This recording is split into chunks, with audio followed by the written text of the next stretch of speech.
sebuah lingkungan masyarakat, maka mereka akan mendapatkan suatu hal yang baik dari kalangan masyarakat, yaitu penghormatan. Kenapa? Karena mereka mendapatkan sebuah gelar yang mungkin kalau saya katakan SPD, sarjana pondokan.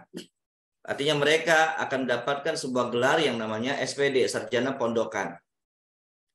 Yang diharapkan mereka bisa mampu untuk terjun di masyarakat, mampu untuk memberikan sebuah tausiah atau khutbah atau bahkan menjadi imam di tempat mereka masing-masing.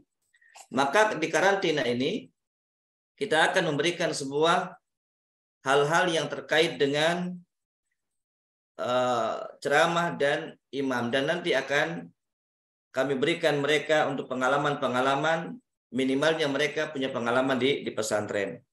Kemudian yang berikutnya terkait dengan masalah pembelajaran manhaj.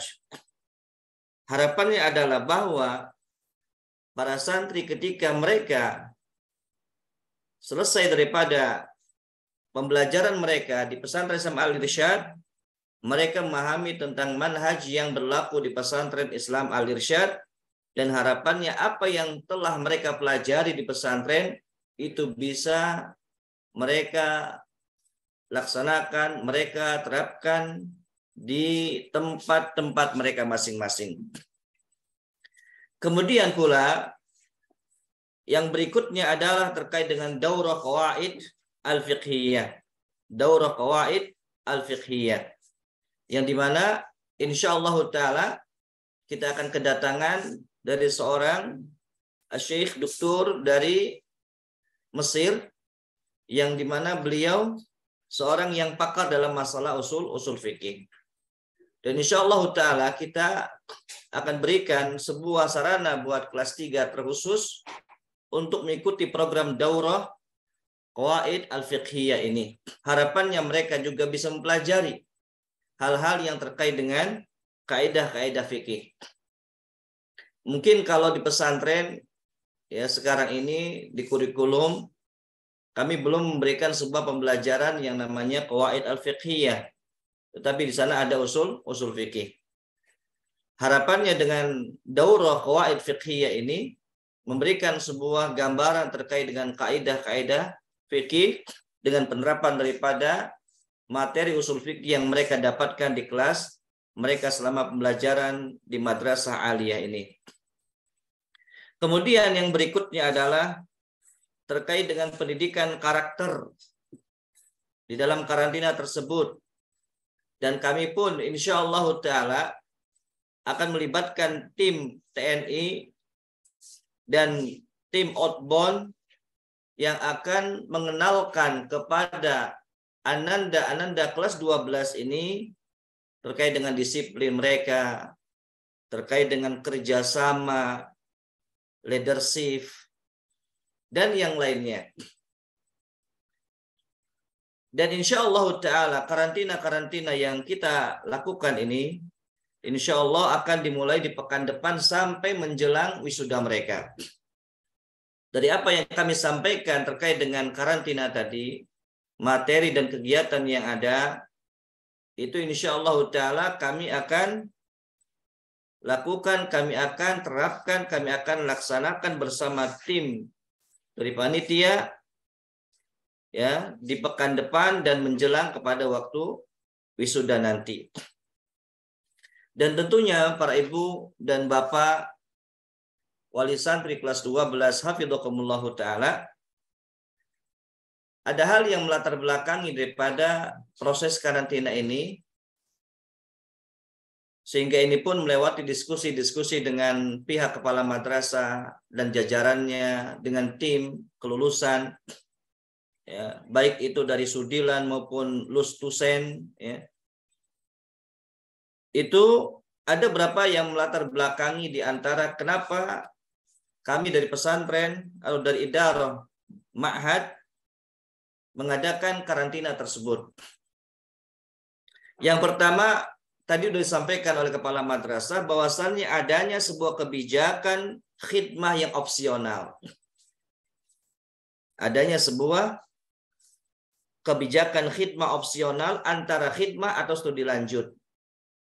Harapan daripada ini bahwa tidak ada para santri yang mohon maaf misal dengan bahasa kasar adalah nganggur, tidak ada kegiatan, alias di rumah nggak jelas, ya, atau kosong di rumah, yang menyebabkan apa-apa yang telah mereka dapatkan itu sia-sia atau mungkin hilang dengan mudahnya.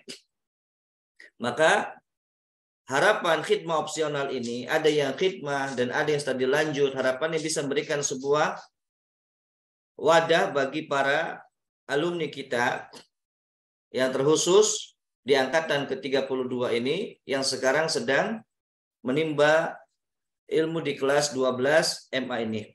Kemudian yang berikutnya, di antara hal yang melatar belakangi kami mengadakan sebuah karantina yang tadi kami sampaikan di awal, bahwa sebagian alumni atau lulusan belum siap terjun di masyarakat, ya, untuk mempraktekkan ilmunya. Di antaranya misalnya menjadi imam. Kadang di antara kita mungkin sedikit prosentasenya, cuma harapannya prosentase ini bisa tertutupi. Seperti contohnya ketika menjadi imam.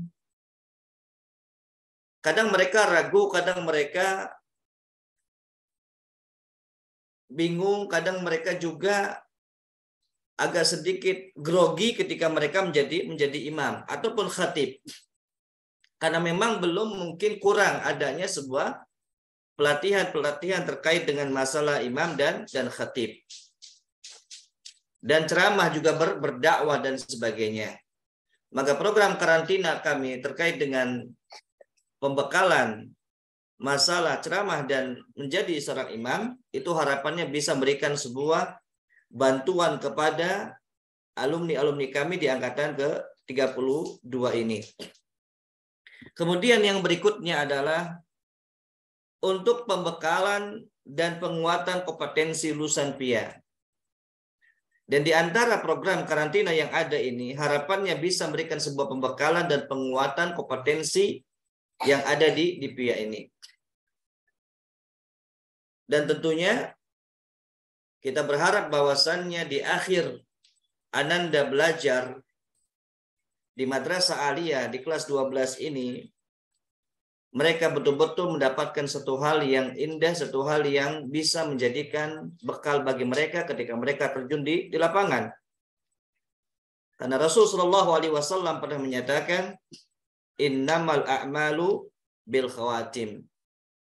Sesungguhnya amalan tergantung kepada akhirnya. Artinya, bukan berarti akhir daripada ini sebagai penentu mutlak, tidak. Akan tetapi ini merupakan sebuah pembekalan yang lebih agar mereka, para alumni, betul-betul bisa memberikan sebuah kemanfaatan di luar sana. Ada sebuah pepatah mengatakan, laisal jaza ala qadri ma hasala wa innamal jaza ala qadri ma badala.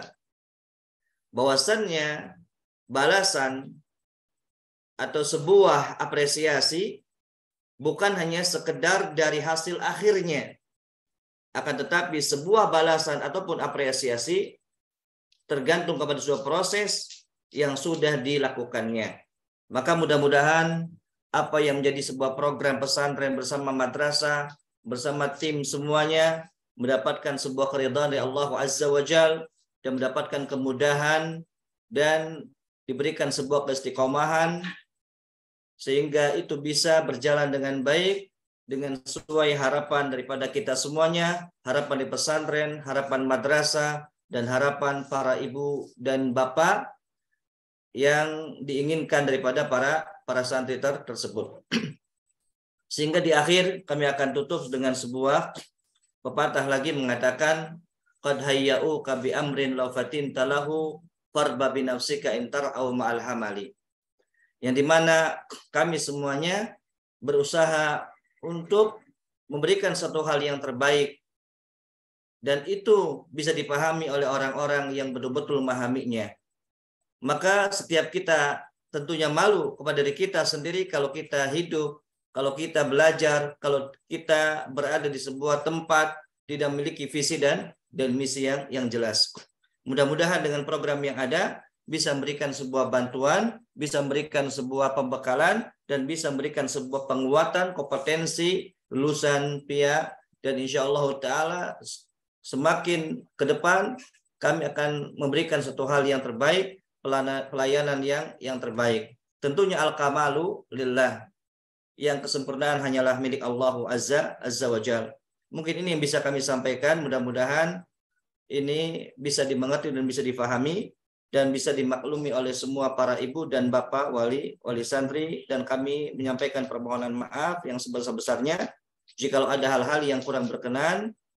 Wallahu taala a'lamu bishawab. Assalamualaikum warahmatullahi wabarakatuh.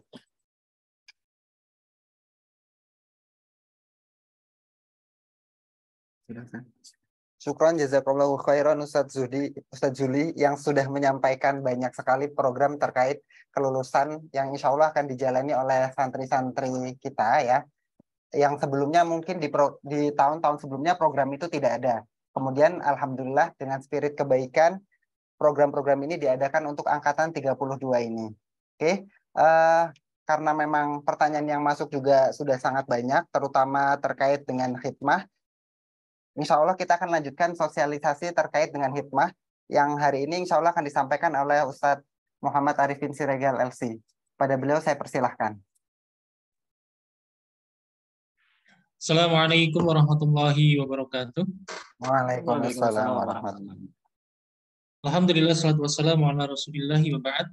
Yang kami hormati Wakil Mudir Tarbiyah Ustadz Juli Darmawan, Kepala Madrasah Aliyah Ustadz Muhammad Syiaruddin, seluruh jajaran asatidzah, tim kelas 3 Aliyah yang semoga dirahmati Allah Ta'ala, dan secara khusus yang sudah meluangkan waktu pada kesempatan pagi menjelang siang hari ini, Bapak, Ibu, orang tua wali santri kelas 3 Madrasah Aliyah Pesantren Samal Irsad yang semoga Allah Ta'ala berikan barokah. Perkenankan kami dari bagian Humas dan Kesekretariatan Pesantren yang menangani khidmah dan alumni untuk menyampaikan informasi terkait dengan konsep khidmah.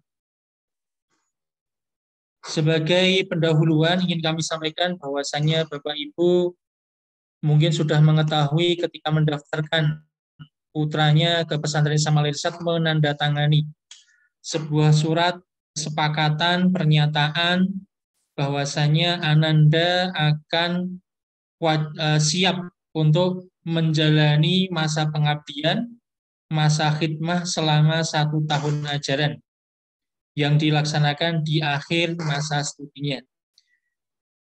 Itu adalah bagian dari program pesantren yang perlu kita pahami bersama bahwasanya program khidmah ini adalah program wajib, program yang dilalui oleh seluruh santri dari angkatan sejak zaman awal dahulu pesantren ada hingga saat ini. Namun demikian, dengan berkembangnya jumlah santri, berkembangnya kemudian kebutuhan dan kondisi, ada sedikit perubahan konsep tentang kewajiban pengabdian ini yang perlu dipahami bahwasanya khidmah yang kita namakan sekarang khidmah opsional hakikatnya adalah masih mewajibkan adanya program khidmah. Kami akan sampaikan surat keputusan dari DPP terkait dengan perubahan konsep khidmah ini. Bapak Ibu mungkin nanti bisa melihat di layar tentang adanya perubahan konsep khidmah yang diterapkan mulai tahun ajaran 2021-2022. Sebagaimana yang tercantum di layar Bapak Ibu semuanya, bahwasannya seluruh santri dan santriwan dan santriwati pesantren yang telah menyelesaikan studi kelas 3 Idat Mu'allimin atau Madrasah Aliyah wajib menjalani khidmah atau pengabdian dalam bidang pendidikan dan dakwah baik di Pesantren Samalisa Tangerang Pusat, cabang, afiliasi maupun relasi. Jadi yang perlu dipahami bahwasanya khidmah ini statusnya masih wajib. Kemudian yang kedua, kriteria khidmah yang wajib menjalani khidmah pada poin 1 di atas adalah diantaranya memegang sertifikat layak khidmah. Kemudian lulus program pembinaan kesiapan khidmah yang tahun ini kita menjadikannya secara umum dengan nama program karantina yang harus diikuti oleh seluruh santri kelas 3 I'dad Mu'alimin tanpa terkecuali, baik yang nanti akan memilih program khidmah atau dengan pilihan yang opsi atau pilihan yang kedua.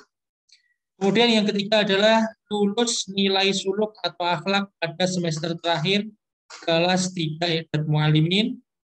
Dan syarat yang terakhir lagi adalah pernah tergabung secara aktif dalam organisasi santri. Poin yang ketiga, program khidmah pada poin 1 di atas bersifat tidak wajib atau menjadi opsional.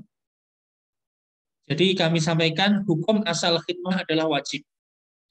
Dia akan menjadi opsional, ada pilihan lain bagi santri yang pertama memiliki sakit kronis yang memerlukan pengobatan intensif, misalkan mohon maaf waliyadzubillah gagal ginjal misalkan, yang harus melakukan rutin cuci darah atau punya penyakit-penyakit lain yang mengharuskan dari penyakit ini melakukan pengobatan secara intensif sering ke rumah sakit tertentu.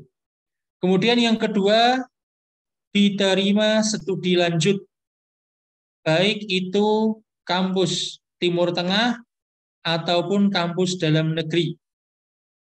Jadi seandainya nanti ada putra, bapak, ibu semuanya yang kemudian sudah sekarang saat ini melanjutkan studi atau mendaftarkan studi melalui beragam macam jalur masuk, ternyata nanti muncul pengumuman diterima di kampus tersebut dan diambil, maka ia boleh mengambil opsional ini. Kemudian yang ketiga adalah dibutuhkan mendesak untuk mengurus orang tua yang sakit keras. Ini khususnya bagi bapak ibu yang mungkin sudah tinggal sendiri atau single parent, tidak ada mahram yang bisa mendampingi atau mengurus orang tua yang sedang sakit keras dan membutuhkan sekali keberadaan putranya untuk bisa membantu mensupport selama masa-masa sakitnya yang mungkin sudah panjang menahun, maka dibolehkan mengambil opsional ini. Kemudian yang keempat adalah tidak memenuhi kriteria khidmah. Kaitannya dengan kriteria khidmah ini nanti akan muncul ketika putra, bapak, ibu mungkin sudah mendaftarkan program khidmah, kemudian mengikuti seleksi di bidang yang dituju khidmah oleh putra, bapak, ibu semuanya, namun ternyata tidak lolos seleksi. Ya, karena mungkin tidak memenuhi kriteria atau kuota, maka nanti diberikan khidmah opsional. Kemudian yang keempat, ini terkait dengan informasi yang perlu disampaikan kepada putra, bapak, ibu, bahwasanya pelaksanaan program khidmah ini diikat dengan kontrak kerja dan prinsip profesional. Jadi kami dari pesantren merubah status khidmah ini dengan status seperti Ananda yang melamar bekerja, kemudian melakukan pekerjaan secara profesional. Akad-akad kerja yang nanti akan ditawarkan kepada Ananda ini, baik dari Pesantren Samalisa Pusat ataupun cabang-cabang dan lembaga lainnya, ini adalah sebuah ikatan kontrak kerja yang profesional. Ada kewajiban-kewajiban yang harus dipenuhi, sebagaimana mungkin seorang pegawai yang bekerja, baik itu sebagai pengajar, pengasuh, ya ataupun yang lainnya, maka ini statusnya adalah seperti orang yang bekerja profesional. Di sana karena melihat latar belakang Ananda masih fresh graduate, kita menetapkan untuk uang saku, ya, mukafaah yang nantinya diberikan mungkin tidak sebesar seperti halnya orang bekerja secara utuh atau sudah lulus dari sarjana. Uang saku yang kita harapkan adalah sebesar 1,2 juta, Rp1.200.000 per bulan. Namun demikian, sebagian lembaga yang tidak memiliki kemampuan secara finansial, kita berikan keringanan hingga pada batas minimal Rp800.000. Jadi nanti yang akan memilih lembaga-lembaga di luar pesantren pusat ataupun cabang, itu mungkin akan diberikan keringanan hingga Rp800.000. Dan seandainya masih ada lembaga atau mungkin Ananda yang ingin khidmah di lembaga lain, tidak tercantum di dalam cabang dan pusat ini, ternyata lembaga tersebut baru merintis, tidak mampu secara finansial, maka akad tersebut kita kembalikan kepada Ananda dengan lembaga.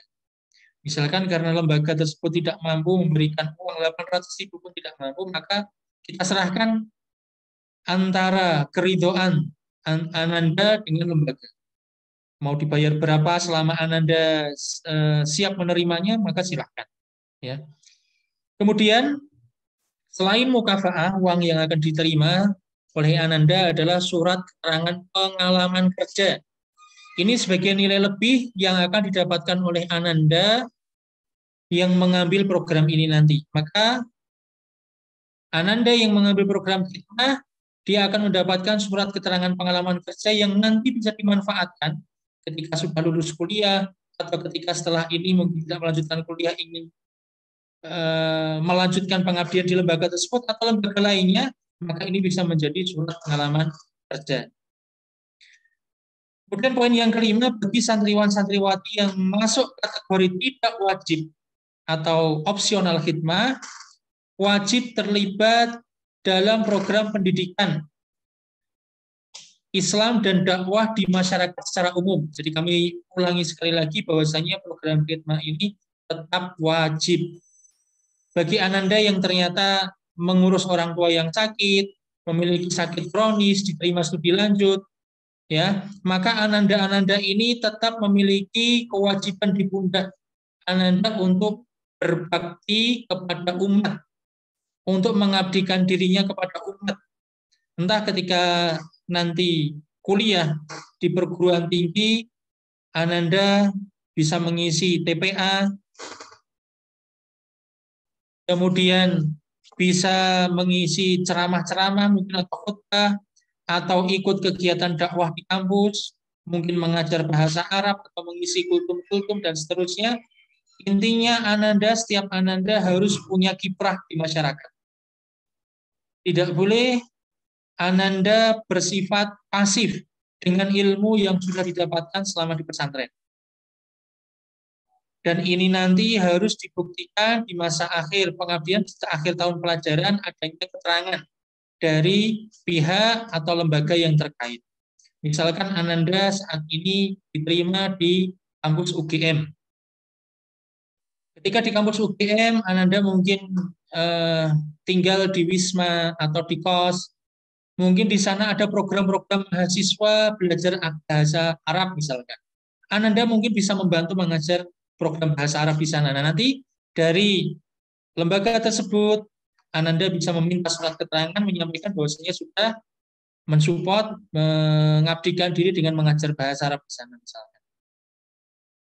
Kemudian yang keenam, keputusan ini berlaku sejak ditandatanganinya surat keputusan ini, yaitu di tahun ajaran kemarin, dan keputusan ini berlaku untuk menghapus, menganulir SK DPP tentang kewajiban khidmah seluruh santri tanpa kecuali yang sudah berlangsung dari awal pendirian pesantren hingga tahun sebelumnya, yaitu di tahun 2021. Ini adalah SK tentang perubahan opsi khidmah. Kemudian selanjutnya ingin kami sampaikan bahwasanya yang termasuk di dalam program atau studi lanjut selain diterima di perguruan tinggi negeri, swasta atau Timur Tengah adalah Ananda yang memang ingin studi lanjut untuk menyelesaikan hafalan. Jadi Bapak Ibu barangkali memiliki cita-cita atau Ananda punya cita-cita untuk menyelesaikan hafalan, ternyata di pesantren Al-Irsyad baru mendapatkan 15 juz misalkan, atau 20 juz. Ustadz, anak kami ingin menyelesaikan hafalannya. Apakah memungkinkan di masa khidmah ini kemudian untuk mengambil program tersebut? Maka boleh, tetapi harus masuk ke dalam lembaga resmi. Ya, dan ini kita kategorikan sebagai bagian dari studi lanjut. Ya, jadi tidak boleh kemudian pulang ke rumah hafalan dengan orang tuanya atau hafalan non resmi di lingkungan rumahnya, tidak boleh. Jadi harus masuk ke dalam lembaga resmi, pesantren tahfidz. Ya, nanti lembaga tersebut bisa mengeluarkan surat keterangan bahwasanya Ananda nyantri kembali, bisa dibilang begitu ya, melanjutkan studi dengan menyelesaikan hafalan tahfidznya di lembaga tersebut. Ini mungkin yang bisa kami sampaikan terkait dengan kebijakan khidmah opsional. Semoga ini bisa dipahami. Nanti insya Allah kalau ada hal-hal yang kurang terpahami terkait dengan khidmah opsional ini atau kewajiban Ananda setelah masa studi kelas 3 ini, nanti bisa ditanyakan di sesi tanya jawab. Demikian yang bisa kami sampaikan. Syukran jazakumullah khairan. Waktu kami kembalikan kepada Ustadz Munawar.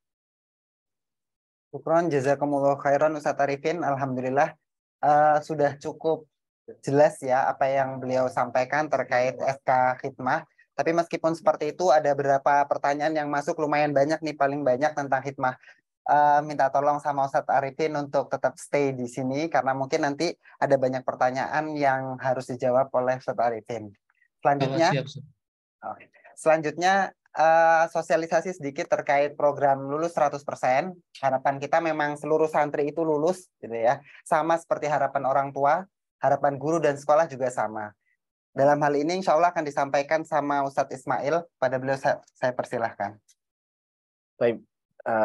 Bismillahirrahmanirrahim. Alhamdulillah wassalatu wassalamu ala Rasulillah wa ala alihi wa sahbihi wa mawalah. Wa la haula wa la quwwata illa billah.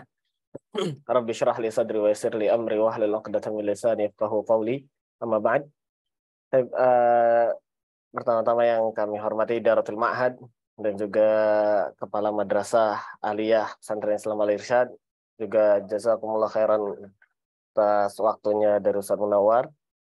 Dan tak lupa juga kami ucapkan jazakumullah khairan kepada bapak-bapak dan ibu-ibu wali santri yang berkenan untuk meluangkan waktunya pada siang hari ini untuk mengikuti acara ini.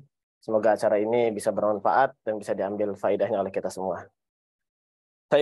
Kemudian, insya Allah di sini kami akan sedikit menyampaikan terkait salah satu program yang diadakan oleh madrasah, yaitu program Lustusen.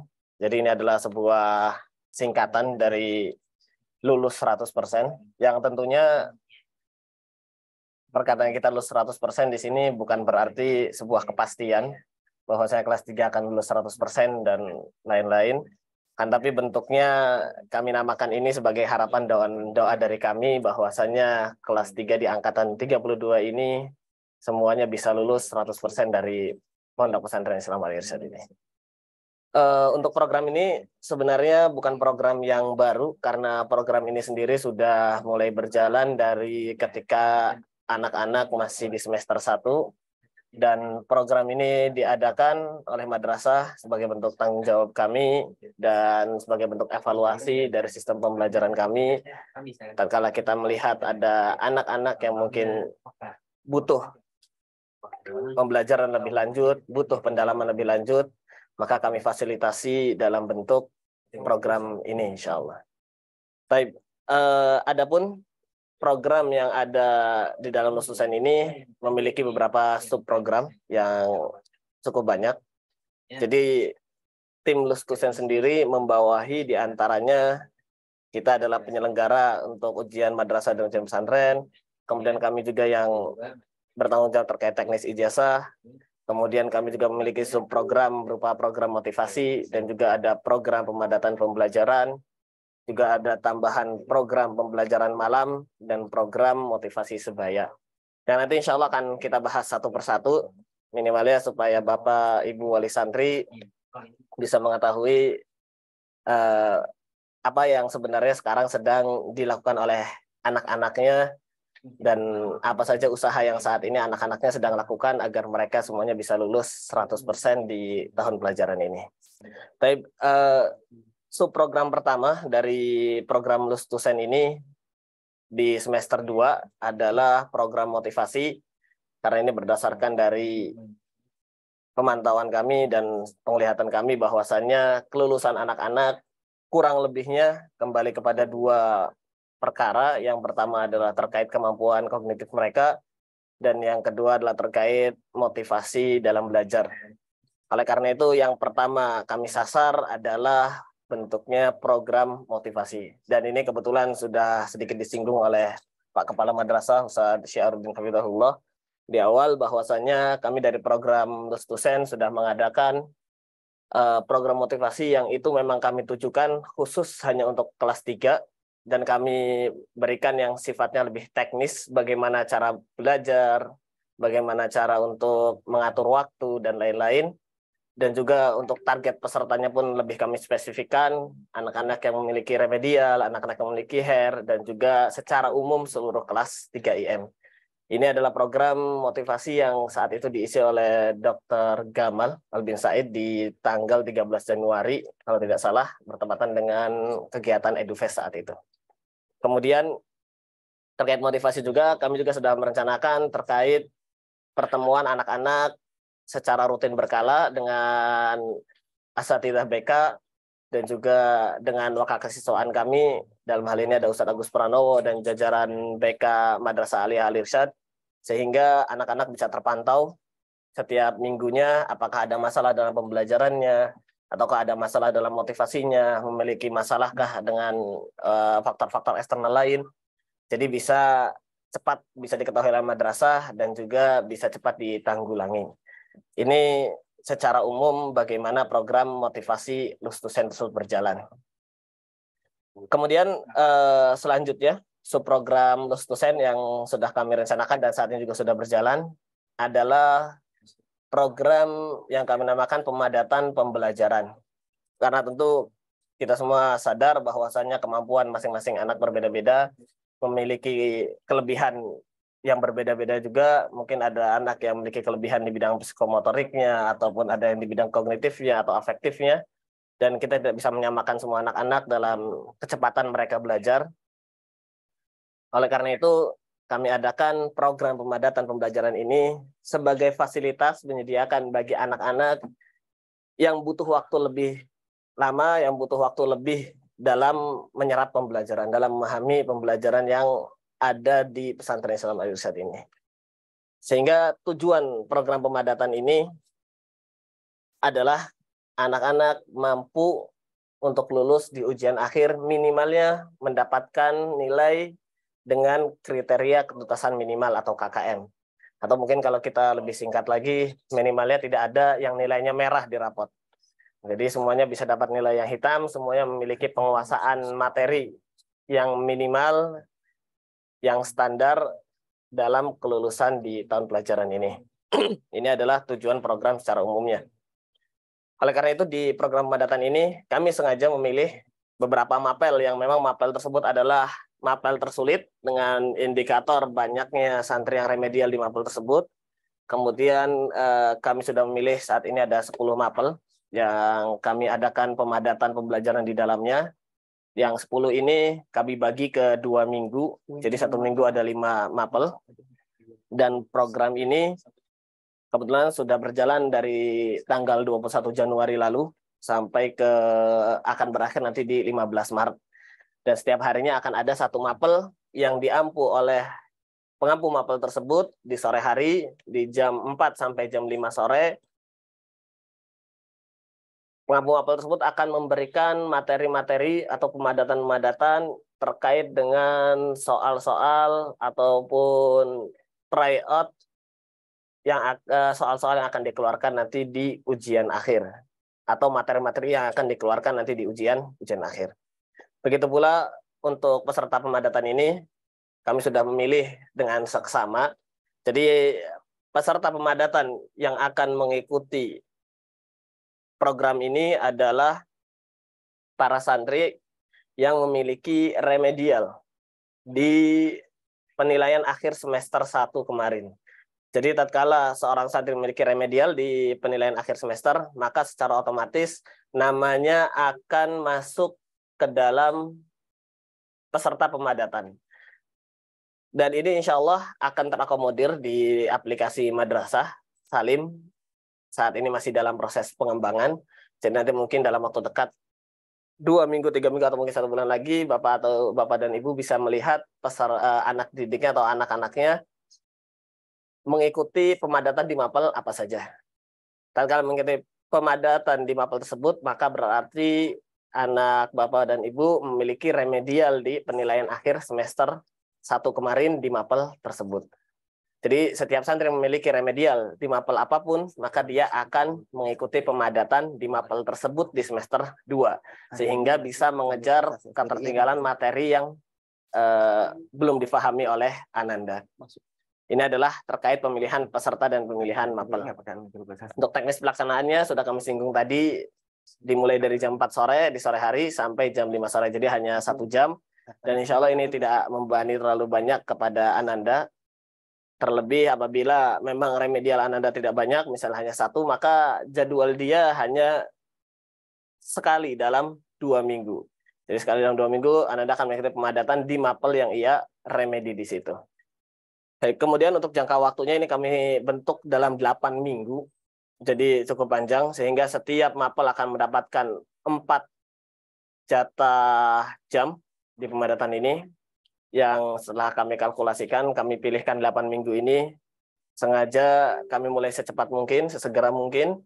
Dan juga kami akhiri sebelum Ramadan dimulai. Agar tidak membebani anak-anak tatkala Ramadan sudah datang. Ini adalah program pemadatan pembelajaran Lustusen yang saat ini memang sudah berjalan. Jika mungkin Bapak Ibu ingin menanyakan anak-anaknya, bisa ditanya kepada anaknya terkait program pemadatan ini, apakah anak-anaknya tergabung atau tidak, atau bisa juga menanyakan kepada wali kelas masing-masing Ananda. Baik, kemudian salah satu subprogram Lustusen yang lain adalah kami juga mengadakan program pembelajaran malam. Khusus untuk pembelajaran malam ini agak sedikit berbeda dengan pemadatan. Adapun pemadatan di sore hari ini diampu oleh pengampu mapel.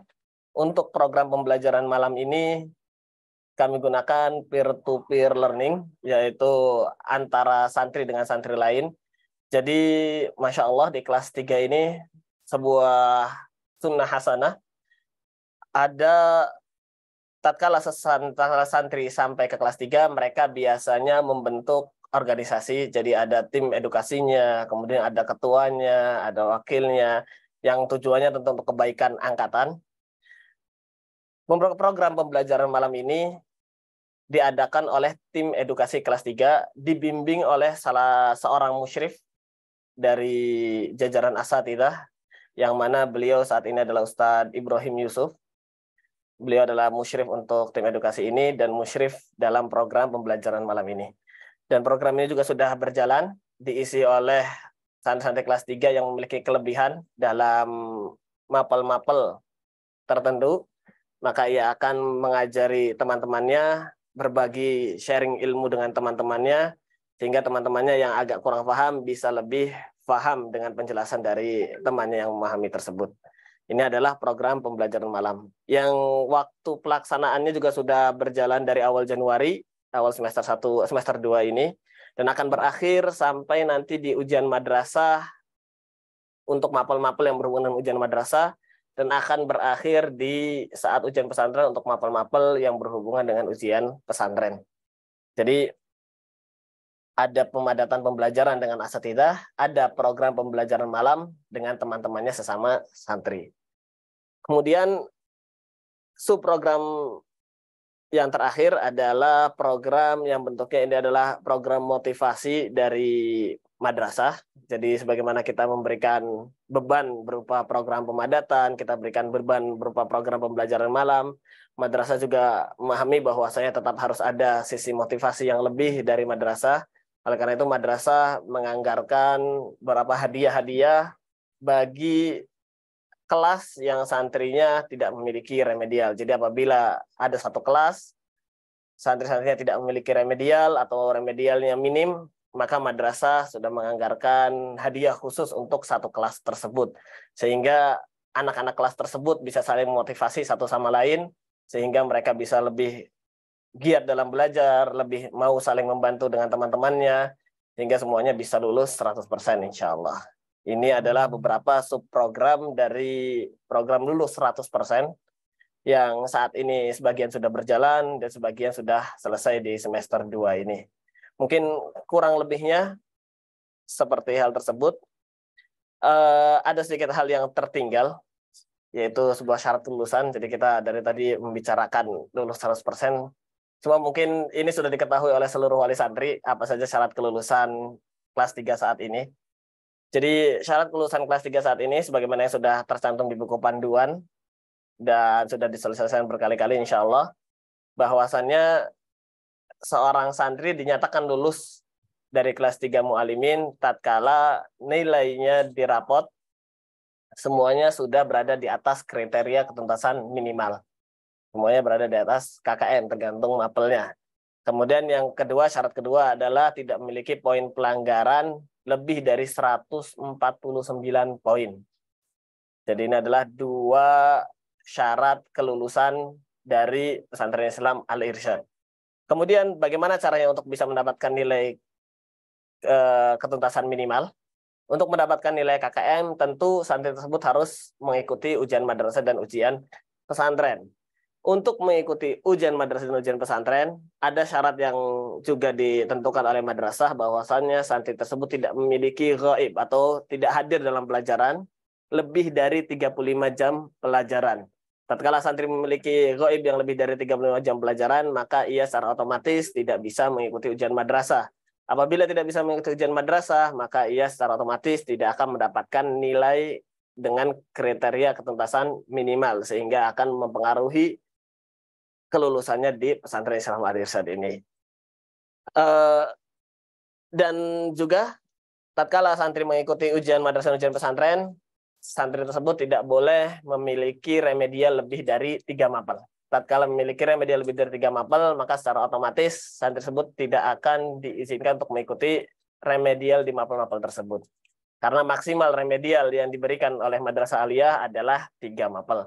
Tatkala memiliki 4 mapel, maka secara otomatis nilainya tidak akan memenuhi kriteria ketuntasan minimal dari madrasah. Ini adalah syarat-syarat kelulusan yang mungkin mohon maaf agak terlupakan tadi di awal sehingga baru bisa disampaikan sekarang.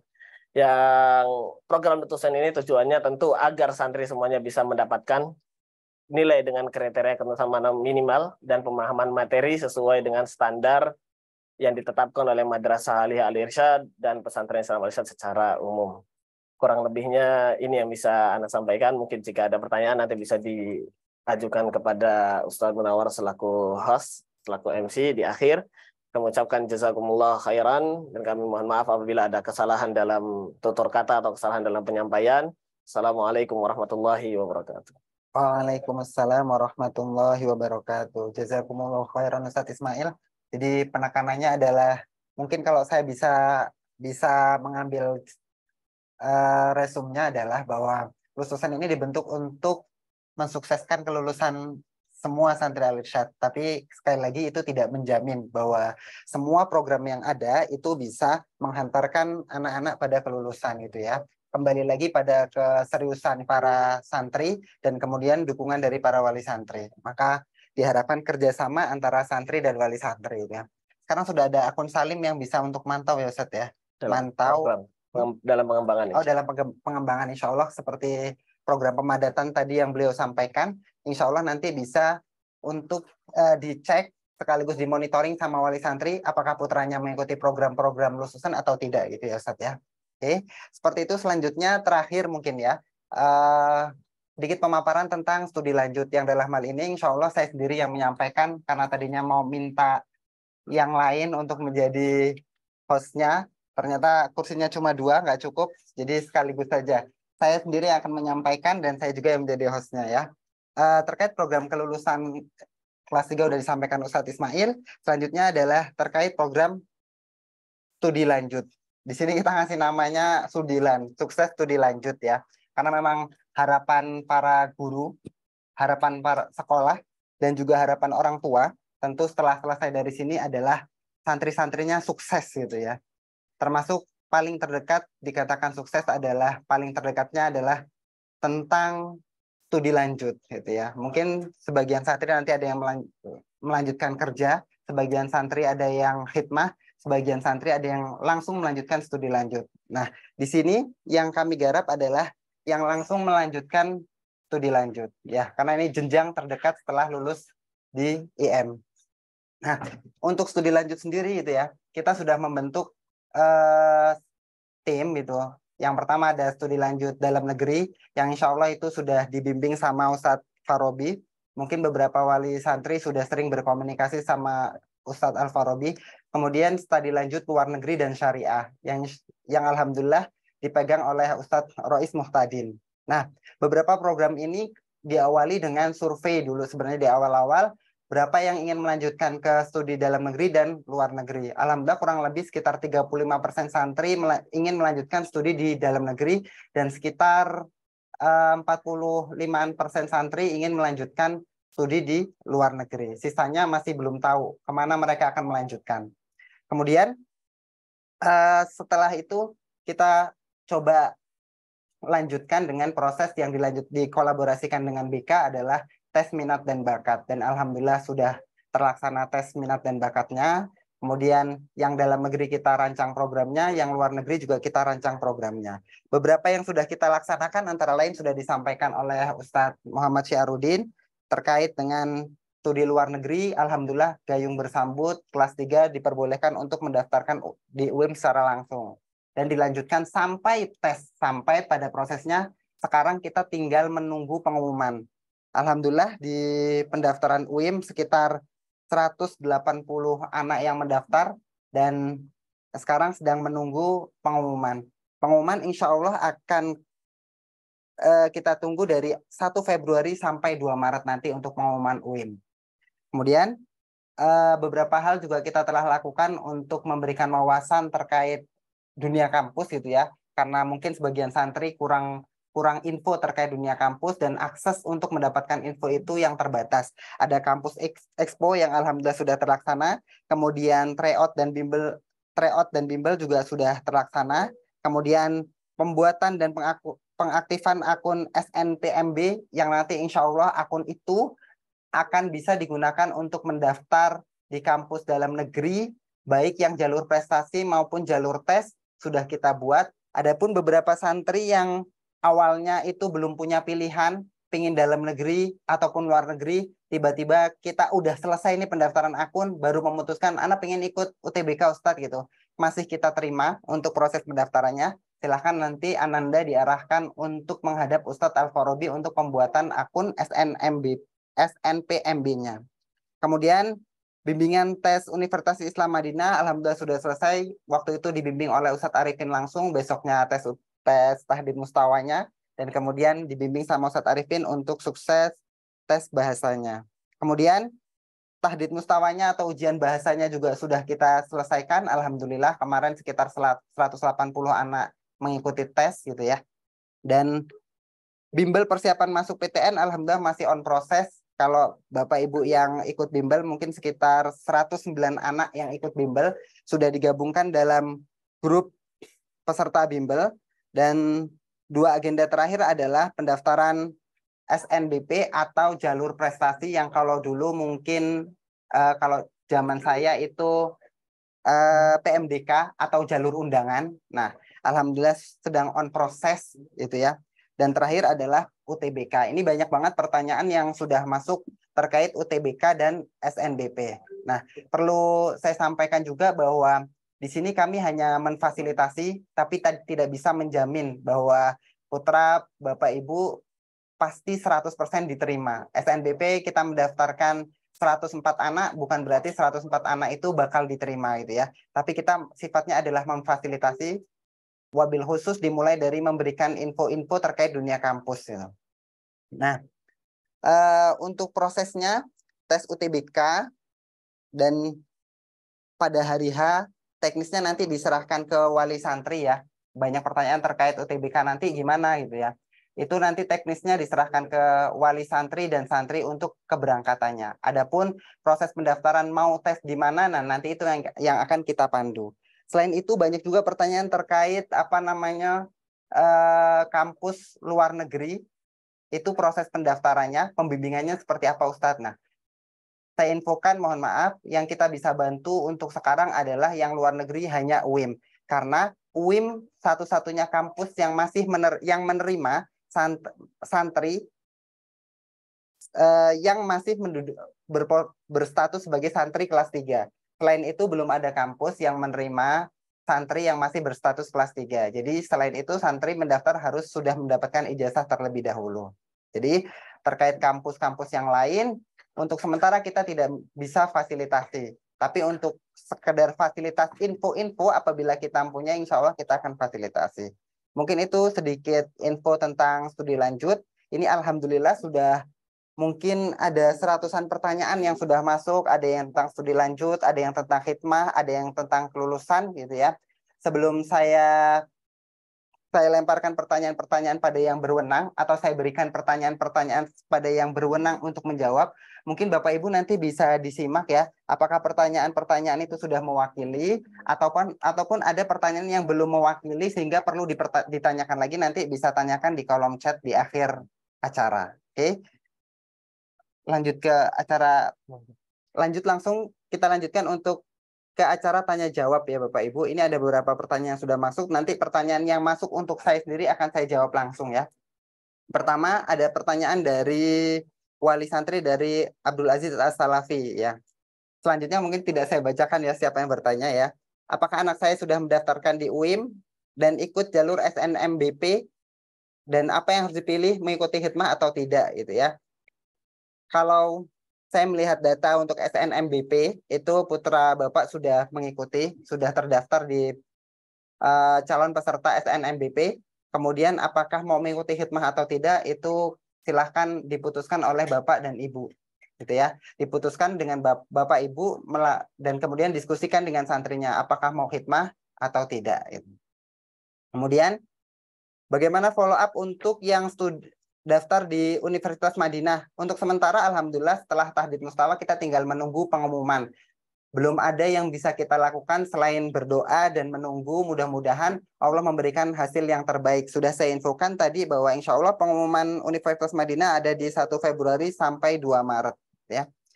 Kemudian pertanyaan selanjutnya adalah bagaimana pendaftaran ke universitas lain di Saudi ya.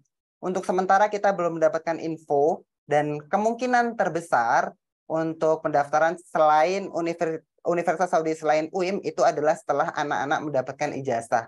Dan pada saat itu, asumsi saya anak-anak sudah memiliki sarana untuk mendapatkan akses ya. Kemudian anak-anak juga secara usia sudah dewasa, dan insya Allah anak-anak sudah bisa bertanggung jawab untuk mencari tahu info-info terkait program beasiswa lain atau program kampus lain yang buka yang ingin dituju sama anak-anak gitu ya. Tapi kita memfasilitasinya apa? Memfasilitasinya informasi yang dibutuhkan.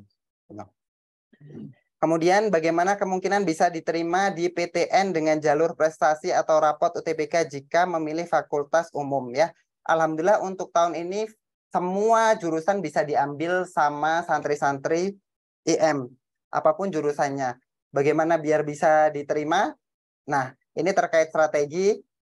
Kalau untuk jalur prestasi itu kita nggak punya strategi sama sekali ya. Kecuali memang kalau yang disarankan sama pihak bimbel, pilih jurusan yang kemungkinan pendaftarnya itu sangat lebih sedikit gitu. Nah, itu akan kemungkinan diterimanya lebih tinggi. Tapi untuk memutuskan itu kembali lagi dipersilahkan sama wali santri dan santrinya ya. Karena nanti mendaftar di yang pendaftarnya lebih sedikit, tapi anaknya kurang suka, akhirnya menjalani kuliahnya juga tidak optimal. Maka itu kembali lagi dipersilahkan kepada wali santri. Kemudian jika santri diterima di PTN melalui jalur prestasi dan juga kemudian diterima di UIM mungkin ini yang dimaksud ya, apakah boleh keluar di PTN untuk melanjutkan studi ke UIM gitu ya. Saya sudah men-share SK di grup wali kelas, mudah-mudahan sudah di-sharekan ke para wali santri bahwa santri-santri yang terdaftar sebagai santri eligible atau santri-santri yang terdaftar sebagai santri yang berhak mengikuti tes ke Universitas Umum melalui jalur prestasi, cuma dilihat dari nilai rapotnya saja, itu ada SK bahwa di situ santri yang sudah dinyatakan diterima wajib mengambil minimalnya adalah sampai registrasi, gitu ya. Kalau sudah masuk kampus kemudian mengundurkan diri, itu diperbolehkan, tapi harus registrasi. Kemudian, apakah untuk persiapan UTBK santri dipermudah untuk mengikuti bimbel intensif di luar pesantren? Ya, untuk persiapan UTBK, alhamdulillah sudah dari semester 1 kita sudah ikutkan anak-anak untuk program bimbel persiapan UTBK. Adapun santri-santri yang belum mengikuti program bimbel, kemudian pingin bimbel, mungkin nanti ketika libur kepulangan, ya anak-anak bisa didaftarkan mandiri oleh wali santri. Bisa dikejar waktu libur itu gitu ya. Kalau santri-santri yang sudah memutuskan dari semester 1, alhamdulillah sudah ikut persiapan bimbelnya. Kalau untuk kegiatan di luar pesantren tidak ada fasilitas untuk itu, tapi kalau untuk bimbel online-nya sudah berjalan dari semester 1. Oke, selanjutnya kalau melihat kaldik antara ujian pondok dan madrasah berjeda libur, apakah trik untuk membuat santri tetap belajar saat liburan? Untuk ini anak tanya sama Ustadz Ismail ya, ada nggak trik untuk membuat santri tetap belajar saat liburan, Ustadz? Untuk trik santri kembali, tentu pendidikan yang paling utama, pendidikan dari wali santrinya. Dan sejauh pemantauan kami, mungkin ini juga perlu dikonfirmasi oleh bagian pengasuhan. Bagian pengasuhan sudah membuat biasanya ada tabel pengawasan santri A, B, C, D dengan poin-poin tertentu. Yang ini mungkin bisa dikonfirmasi ke bagian pengasuhan juga, yang bisa membantu wali santri agar santri-santrinya bisa lebih terarah, bisa mau belajar di saat liburan. Kemudian untuk tips dan triknya mungkin kembali ke masing-masing personal, karena tentu yang paling memahami anaknya adalah walinya sendiri. Jadi untuk terkait motivasinya juga kami tidak bisa menghukumi secara global. Jadi ini secara umum semuanya kembali kepada wali santrinya. Ini jawaban kita selaku Ustadz ya, Ustadz ya. Jawaban selaku Ustadz, sorry. Ya, untuk motivasi santrinya supaya belajar saat liburan, kalau jawaban kita selaku Ustadz sih mungkin ya silahkan diingatkan lagi untuk tujuannya. Kalau terdekat ingin ikut SNBP, berarti SNBT atau UTBK, berarti kan memang harus belajar dengan sungguh-sungguh. Kalau ingin punya nilai yang bagus ketika lulus nanti, sehingga mau daftar LIPIA, mau daftar UIN percaya diri, berarti harus sungguh-sungguh dipersiapkan ketika nanti liburan itu tetap dalam proses belajar ya. Kemudian selanjutnya Ustadz mau tanya, kalau yang daftar PTN berarti tidak pilih hikmah ya, konsekuensinya apa Ustadz? Nah ini saya berikan pertanyaan ini kepada Ustadz Muhammad Arifin Siregar ya Ustadz, selaku perwakilan dari hikmah Ustadz. Silakan Ustadz. Baik, terima kasih. Bapak Ibu, perlu diketahui bahwasanya Ananda yang tidak saat ini ya belum memutuskan untuk memilih hikmah, maka nanti ada peluang untuk bisa mendaftarkan hikmah susulan. Misalkan saat ini sudah mendaftarkan di jalur prestasi atau ikut UTBK, rencananya ingin studi lanjut. Ternyata qadarullah tidak masuk dalam daftar nama yang diterima, maka nanti di waktu-waktu tersebut bisa segera untuk mengajukan pendaftaran. Maaf, kami akan jadikan Ananda opsi yang kedua, karena statusnya sekarang profesional, maka nanti Ananda kami tempatkan di peringkat yang kedua. Untuk khidmah adalah khusus Ananda yang khidmah. Betul-betul dari awal kan saya ingin mengikuti program khidmah dari awal. Ya, adapun studi lanjut, insya Allah nanti setelah selesai khidmah itu yang prioritas pertama. ketika nanti masih ada kuota, baik itu di pusat, cabang, ataupun pengajuan di luar, maka nanti Ananda bisa tetap mengajukan ke bagian khidmah dan alumni, nanti akan didata sebagai waktu untuk menunggu masa tahun depan, misalkan untuk mendaftar studi lanjut di Timur Tengah, karena studi lanjut Timur Tengah kan rata-rata pengumumannya sekitar 1 tahun, ya. Maka nanti bisa mendaftarkan di program khidmah. Demikian mungkin. Nanti kalau ada hal yang kurang jelas lagi, silakan ditanyakan terkait dengan khidmah ini. Sudah dipahami belum? Ustaz Arifin, mohon maaf saya bertanya, apakah nanti ketika santri memilih untuk khidmah, apakah sudah pasti diterima atau belum, Ustaz Arifin? Iya, jadi santri yang memilih khidmah itu potensinya ada 2. Antara khidmah sesuai dengan tempat yang dia inginkan, atau ke tempat lain. Ya, tempat yang dia inginkan ini nanti akan ada seleksi. Misalkan Ananda menginginkan khidmah di pusat untuk menjadi misalkan musyrif, misalkan ya, musyrif pengasuhan MTW misalkan. Maka nanti akan ada seleksi di sana, ada proses. Ketika seleksi ini nanti ternyata Ananda masuk, maka dia bisa sesuai dengan minat keinginannya. Namun ketika tidak masuk, maka nanti akan ditawarkan apakah ingin masuk ke bidang lain, atau mungkin di cabang atau di tempat lain, nanti kita akan melakukan melihat hasil dari seleksi khidmah tersebut. Begitu. Insya Allah tetap khidmah, cuma tinggal penempatan khidmahnya nanti menyesuaikan tempat yang hasil komunikasi ya antara kita dengan Ananda. Ini masih ada pertanyaan lanjutan Ustaz Arifin terkait khidmah. Ini Ustaz Arifin, kalau khidmah di PIA cabang Batu Malang, mungkin nggak bisa dipindah ke cabang lain? Kalau khidmah di cabang atau ya itu Ustaz Arifin. Kalau di Malang bisa nggak pindah ke yang lain? Jadi perlu diketahui Bapak Ibu bahwasanya tadi kita sudah sebutkan yang namanya program khidmah saat ini berbeda dengan tahun sebelumnya.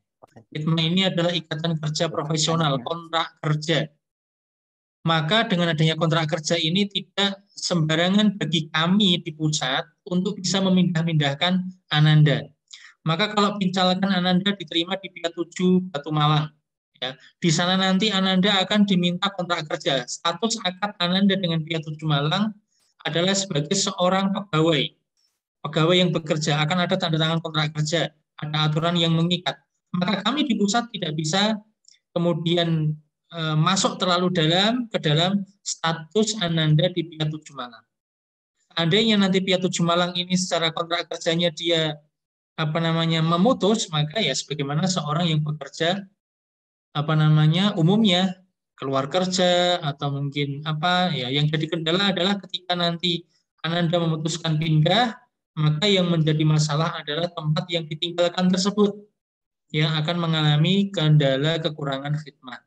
Maka dari itu kami mohon kepada Bapak Ibu ketika Ananda memilih tempat khidmah, lokasi khidmah dan nanti mengikuti seleksinya, mohon untuk dipastikan kembali ya keputusan yang diambil, langkah-langkah yang diambil ini adalah langkah-langkah orang dewasa ya, orang yang sudah mengambil konsekuensi, tanggung jawab. Saya memilih di pusat, maka saya siap dengan seleksinya untuk diterima ataupun tidak. Ketika diterima saya juga harus konsekuen untuk mengambil segala ketentuan yang ada di pihak pusat.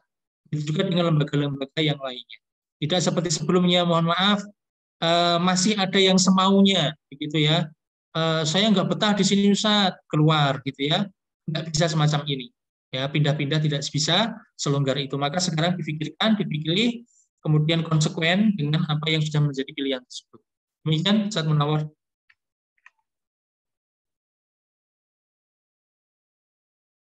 Kami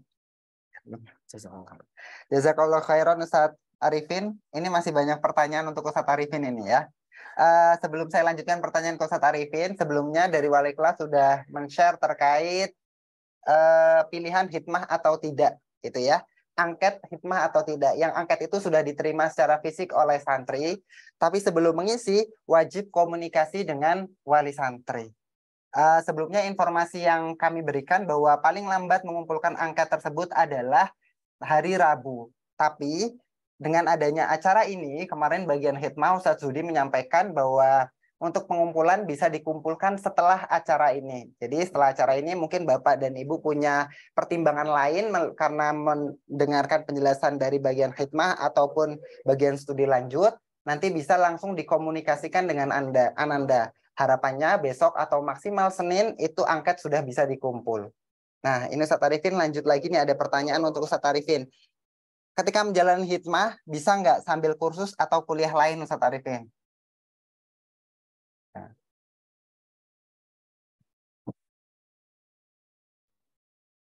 Ya, mohon maaf.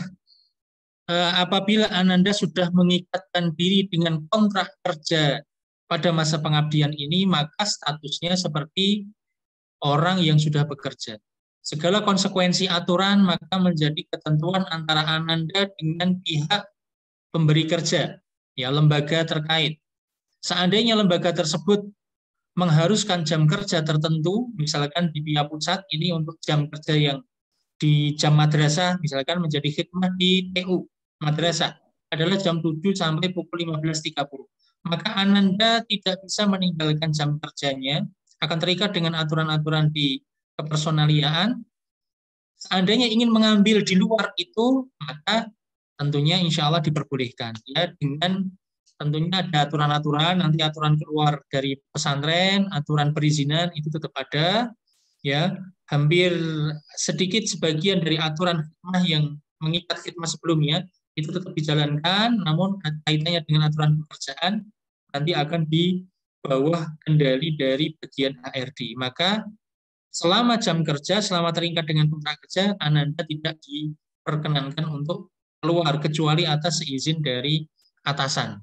Begitu. Tergantung nanti di mana dia posisinya, bagaimana jam kerjanya, bagaimana ketentuan dari bidang atau lembaga yang menjadi tempat pengabdiannya. Demikian. Ya. Lanjut ya Ustadz Arifin ya, jazakallahu khairan. Pertanyaan selanjutnya adalah bagaimana sistem pelaporan khidmah? Bagaimana sistem pelaporan program pengganti khidmah Ustadz Arifin? Jadi kan di angket kemarin sudah ada pilihan jika memilih tidak khidmah, ada pilihan kira-kira apa yang mau dilakukan ketika tidak khidmah Ustadz Arifin? Seperti mengajar TPA, menjadi imam rawatib, kemudian apa lagi kan? Mengajar bahasa Arab, kalau nggak salah. Ada nggak sistem pelaporan yang harus dilaporkan sama santri yang tidak khidmah Ustadz? Betul. Jadi Ananda yang diterima studi lanjut, jadi kan pilihannya antara khidmah dan studi lanjut, begitu ya. Yang sakit orang tuanya ini kita keluarkan karena mungkin jumlahnya sangat sedikit sekali. Ananda yang diterima studi lanjut maka wajib menjalankan khidmah secara tidak langsung, ya. Segala macam bentuk pengabdian ke masyarakat untuk mengamalkan ilmu, mengajarkan ilmu yang sudah dipelajari pesantren nanti bisa diwujudkan di situ. Entah itu dalam bentuk kegiatan kerohanian kampus, dakwah kampus misalkan, atau di luar kampus misalkan Ananda bisa bergabung dengan lembaga yayasan yang ada di luar kampus. Ambil contoh di kampus-kampus ini sudah banyak sekarang ya, kampus-kampus negeri PTN seperti di UGM, UI, ITB, ya IPB, Undip, UNS, ya kampus-kampus besar ini di sekelilingnya itu sudah ada banyak lembaga-lembaga dakwah yang sejalan dengan PIA. Maka seandainya nanti Ananda ingin mencari tempat wisma, kos gitu ya, di sana mencari kos yang kondusif, teman-teman yang mungkin sejalan keagamaannya, semangat dakwahnya sama, nanti kita bisa bantu carikan relasi di sana. Kemudian kesibukannya nanti bisa mencari kesibukan di tempat tersebut. Misal ambil contoh di UGM misalkan ya, ada Yayasan Al-Azhari.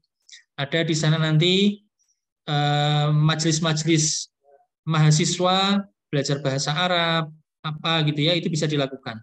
Kalau tidak bisa, maka nanti bisa mengikuti juga lembaga umum ya untuk mengajar TPA misalkan, atau mungkin menawarkan ke masjid untuk menjadi imam misalkan kalau di sana memang membutuhkan gitu ya. Intinya ada peran yang dilakukan seorang anak di luar program khidmah utama ini yang bermanfaat untuk masyarakat dari ilmu yang pernah dipelajari pesantren.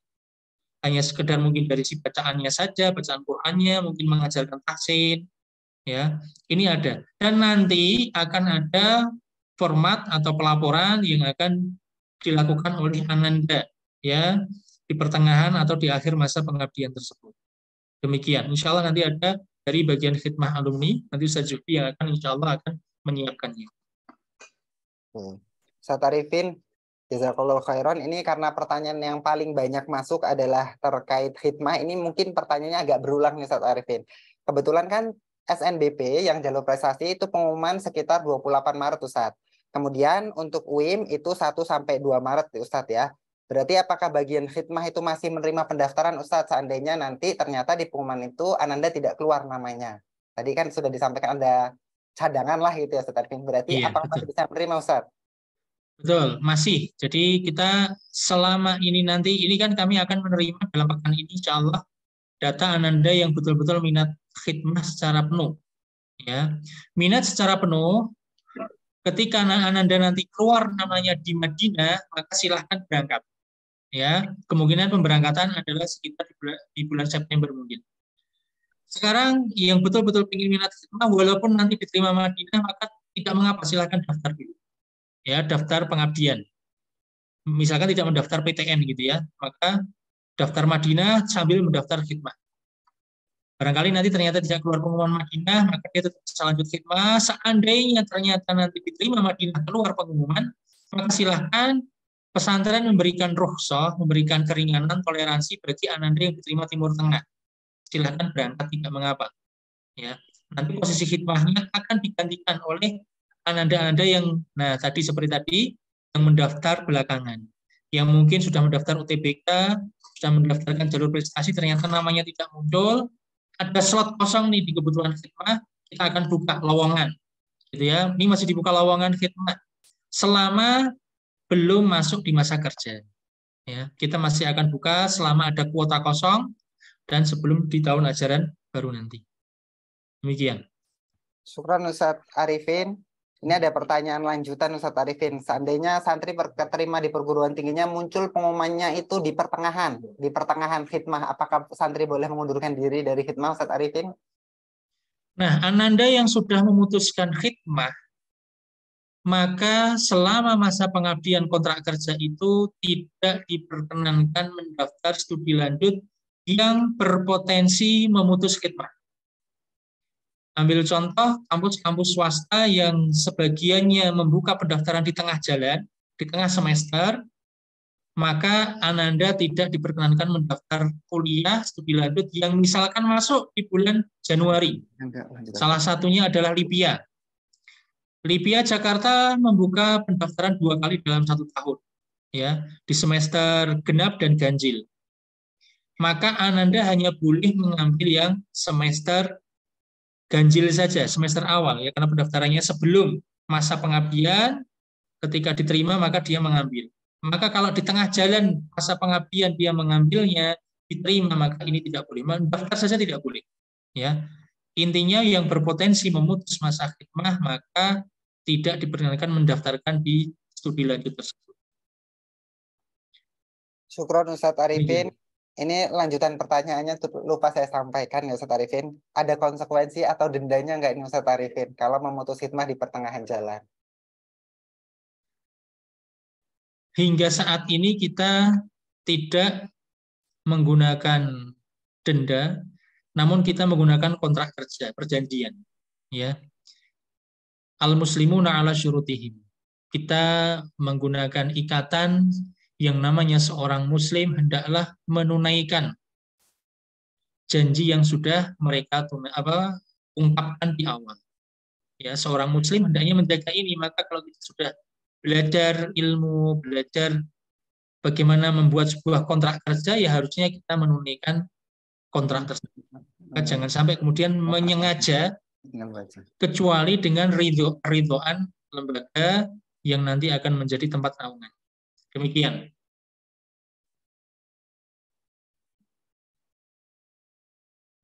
Padahal Ustaz Munawar ada lagi? Insya Allah untuk antum.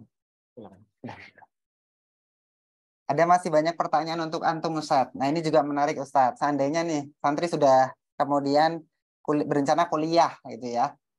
Qadarullah tidak diterima. Tapi di pertengahan tahun Ustaz Arifin tiba-tiba ingin daftar khidmah. Kira-kira pertengahan tahun itu masih buka khidmah nggak sih Ustaz Arifin? Iya. Seandainya ada slot kosong, ya slot kosong, misalkan qadarullah salah satu khidmah ini sakit atau mungkin dibutuhkan orang tuanya karena sakit parah, ya mengharuskan ia harus memutus kontrak. Maka kewajiban dari Ananda ini nanti adalah mencari pengganti khidmah. Nah, pengganti ini harus lolos seleksi juga. Ketika di tengah jalan ini membutuhkan pengganti, maka Ananda yang lain tadi yang tidak lolos dalam program seleksi khidmah, dia bisa mendaftarkan jadi pengganti dari Ananda. Jadi nanti Ananda yang akan pindah keluar ini, dia mencari nama-nama yang ingin mendaftarkan diri sebagai khidmah, nanti akan diseleksi oleh bagian HRD. Maka bisa, ya, Ananda ternyata setelah ikut studi lanjut hafalan Quran misalkan, hafalannya selesai mungkin 30 juz di bulan November misalkan. Di bulan November ini akhirnya tidak ada lagi kesibukan. Setengah tahun berikutnya ingin mengisi. Nah, ternyata di saat itu ada pengumuman di pesantren Al-Irsyad Pusat, ada lowongan musyrif. Ya, maka dia bisa mendaftarkan diri mengikuti seleksi di bulan Desember, Januarinya masuk untuk mengikuti kerja. Misalkan seperti itu. Syukron Ustadz Arifin, alhamdulillah banyak sekali ya info yang kita dapatkan di hari ini terkait tentang khidmah.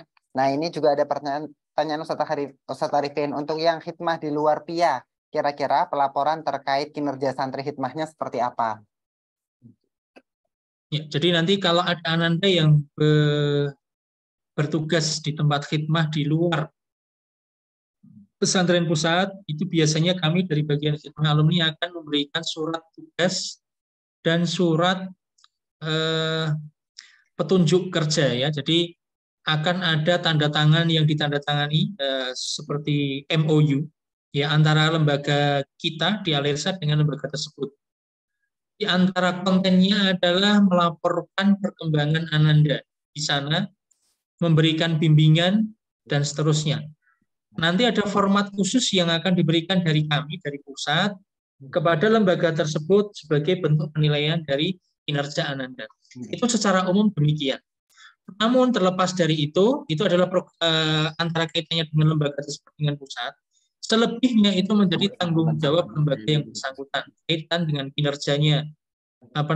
Kebutuhan kinerjanya di sana itu apa saja, job desk-nya yang dibebankan apa saja, itu yang menjadi tanggung jawab lembaga tersebut. Kita tidak atau pusat tidak ikut terlalu masuk ke dalam, ya, karena sekarang akadnya adalah akad profesional, akad kerja.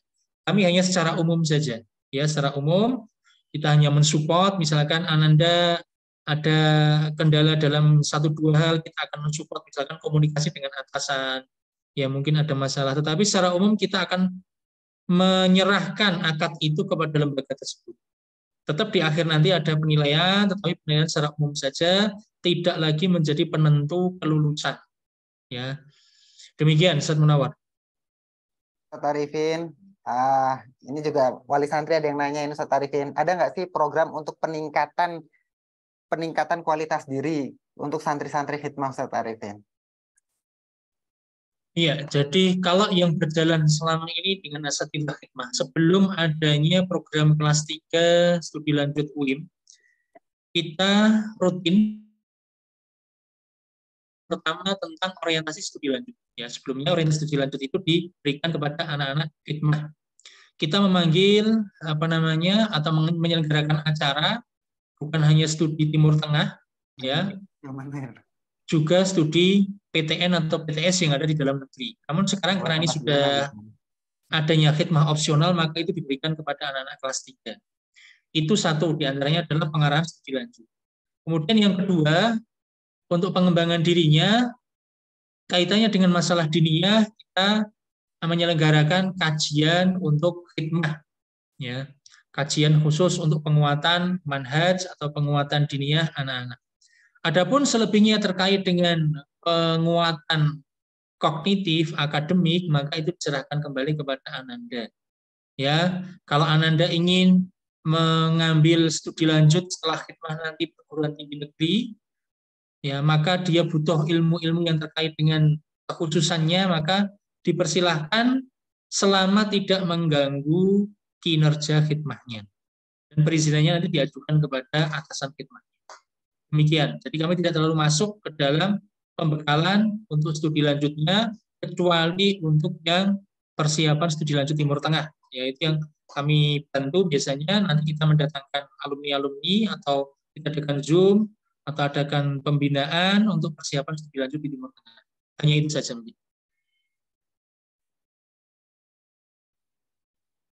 Oh ya, maaf, ada sedikit tambahan untuk yang mengambil khidmah di PIA Pusat itu selama perjalanan waktu ada pembekalan tambahan peningkatan kompetensi, di antaranya adalah kompetensi tentang kepengasuhan untuk yang menjadi musyrif atau petugas-petugas di bagian pengasuhan.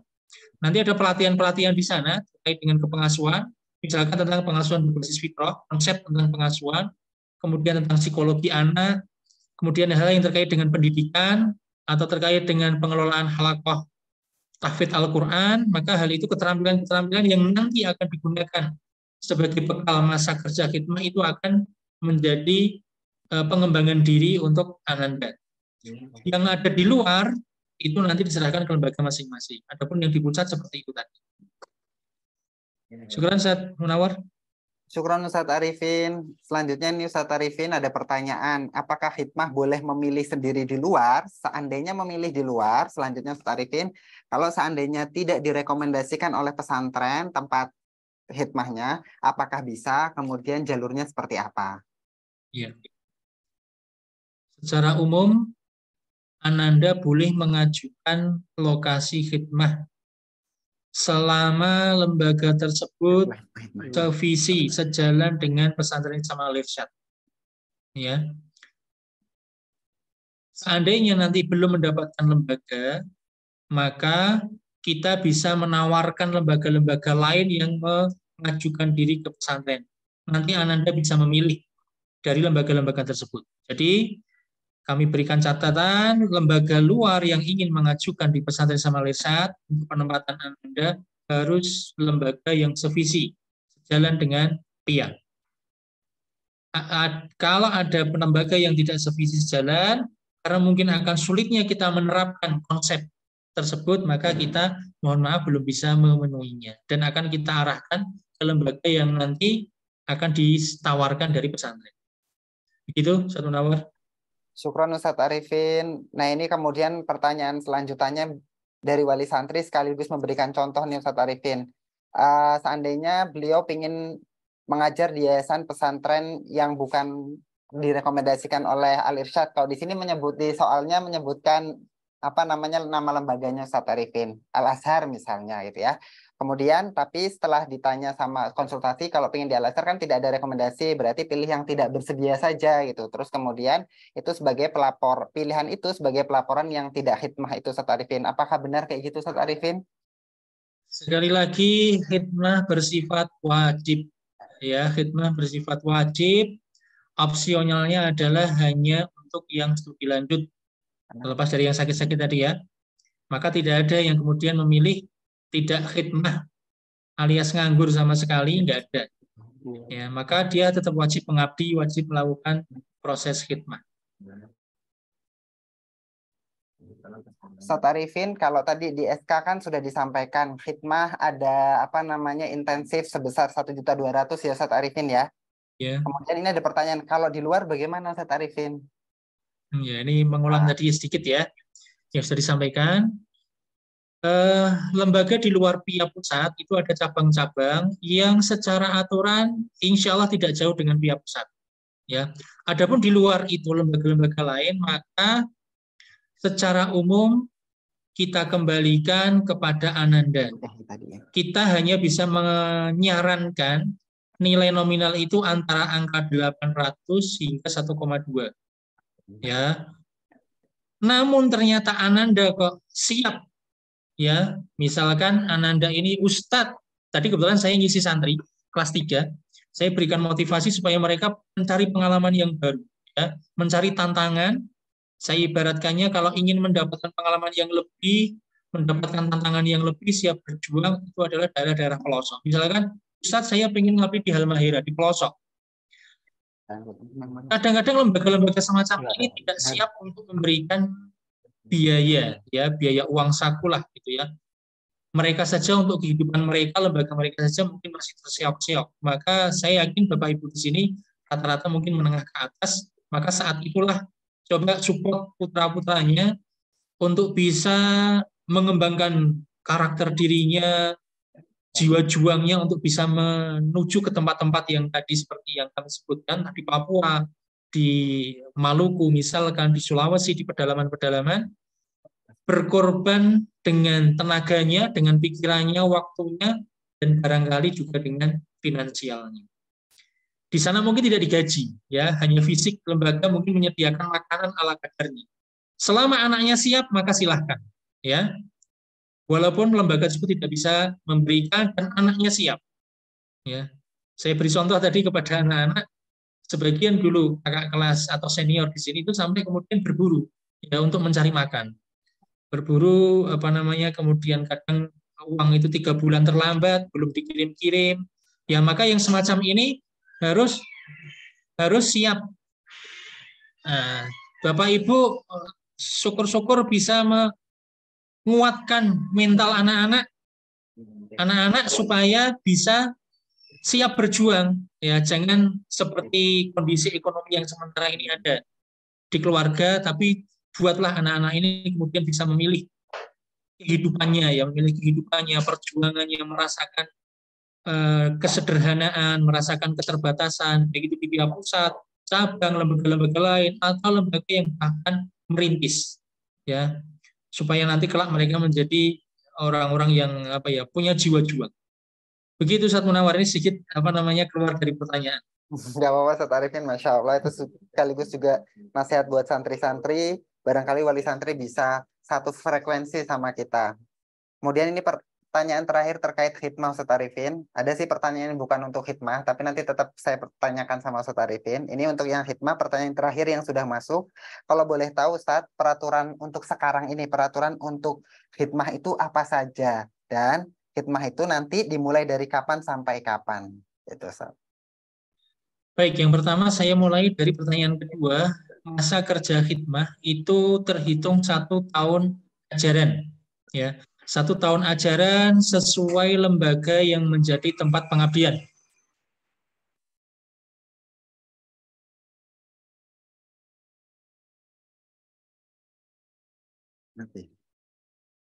Mohon maaf. Jadi masa kerjanya adalah 1 tahun ajaran. Mengikuti lembaga. Kalau di pihak pusat berarti seperti jam kerjanya asatidah, ya, dari awal masuk, misalkan di bulan Juli, pertengahan Juli, nanti sampai di bulan Juni, maka seperti itulah masa kerjanya. Dimulai seperti jam atau tanggal kerjanya asatidah secara umum. Adapun lembaga lain, maka nanti mengikuti lembaga tersebut. Ya, tinggal lembaga tersebut mulai kapan. Seandainya ada yang mulai ternyata di lebih awal, maka mengikuti. Jadi tidak melulu kemudian mengikuti kalender akademik di pihak pusat. Kemudian yang selanjutnya adalah terkait dengan apa tadi Ustaz Munawar, yang pertanyaan pertama? Peraturan. Terkait dengan peraturan. Peraturan. Sekarang ada. Ya. Contoh peraturan. Iya. Untuk peraturan itu sama mengikuti lembaga yang menjadi tempat penempatan. Contoh peraturan yang ada di pihak pusat. Ya, artinya di pihak pusat itu Ananda masih diperkenankan untuk membawa handphone, tetapi tidak diperbolehkan membawa kendaraan bermotor, tidak boleh membawa laptop, ya, apalagi peralatan game online, stick, ya, dan seterusnya. Maka itu aturan-aturan yang berlaku secara umum, ya, aturan khidmah yang berlaku secara umum dan aturan yang berlaku dalam lingkup pegawai, maka itu tidak atau tetap menjadi sebuah ikatan bagi Ananda yang berkhidmah. Adapun di luar, maka mengikuti lembaga tersebut. Tidak boleh kemudian, oh di pihak pusat kok boleh bawa HP, di lembaga tersebut kok tidak boleh. Maka tidak boleh kemudian membawa-bawa aturan lembaga kita kepada lembaga lain. Karena masing-masing lembaga tentu punya aturannya. Kami ada Cukla yang isinya aturan santri khidmah atau ketentuan tentang aturan khidmah dari awal sampai akhir, yang itu nanti bisa kalau seandainya Bapak Ibu ingin melihat, insya Allah nanti kami akan sebarkan di grup ya, itu nanti bagi menjadi pedoman untuk Ananda. Secara umum untuk Ananda. Terkait dengan pelanggaran-pelanggarannya seperti apa ya. Cuman yang aturan kepegawaian kami mohon maaf tidak bisa share-nya ya. Aturan kepegawaian itu nanti berlaku untuk intern kami di pesantren. Jadi kalau terkait dengan aturan kepegawaian nanti bagi yang merasa pengen komunikasi silahkan komunikasi secara pribadi atau anandanya yang datang kepada kami atau ke HRD untuk aturan khidmahnya insya Allah kami bisa berbagi. Demikian Ustaz Munawar. Alhamdulillah udah banyak banget pertanyaan yang udah dijawab sama Ustadz Arifin, mudah-mudahan jelas. Kalaupun ada pertanyaan lain yang dirasa tentang khidmah belum jelas, silahkan ditanyakan di komen. Tapi sebelum saya bacakan pertanyaan-pertanyaan yang ada di komentar Ustadz Arifin, ini ada pertanyaan yang saya belum tahu siapa yang berwenang untuk menjawab Ustadz Arifin. Barangkali antum bisa menjawab atau tahu siapa yang berwenang, saya tanyakan Ustadz Arifin. Apakah dimungkinkan adanya revisi kalender pendidikan Ustadz Arifin? Kaldik yang sudah di-share kelas 3 itu, apa mungkin bisa direvisi Ustadz? Bapak Ibu, wali santri yang dirahmati Allah Ta'ala, tentu dalam penyusunan kalender akademik ini bukan hanya susunan atau usulan dari satu bagian atau hanya dua bagian, tidak demikian. Kita menyusun kalender akademik kelas 3 ini melibatkan banyak pihak, banyak komponen, ya. Apa yang ada di dalamnya sudah dituangkan, baik itu ada Kaldik Putra, Kaldik Putri, ini adalah merangkum, ya, segala macam bentuk kebutuhan, baik itu pesantren, kebutuhan anak, kebutuhan pendidikan, dan kebutuhan tentang bagaimana kita akan meluluskan ya anak-anak ini nanti. Kami atas nama pesantren punya kepentingan kepada putra-putri Bapak bahwasanya setiap lulusan itu punya kompetensi yang istilahnya bisalah nanti diandalkan ketika mereka itu lulus. Maka kami berharap apa yang sudah tertuang di dalam Kaldik itu, antaranya ada masa-masa karantina, program-program tentunya tidak mungkin bisa berjalan kecuali dengan dukungan Bapak Ibu.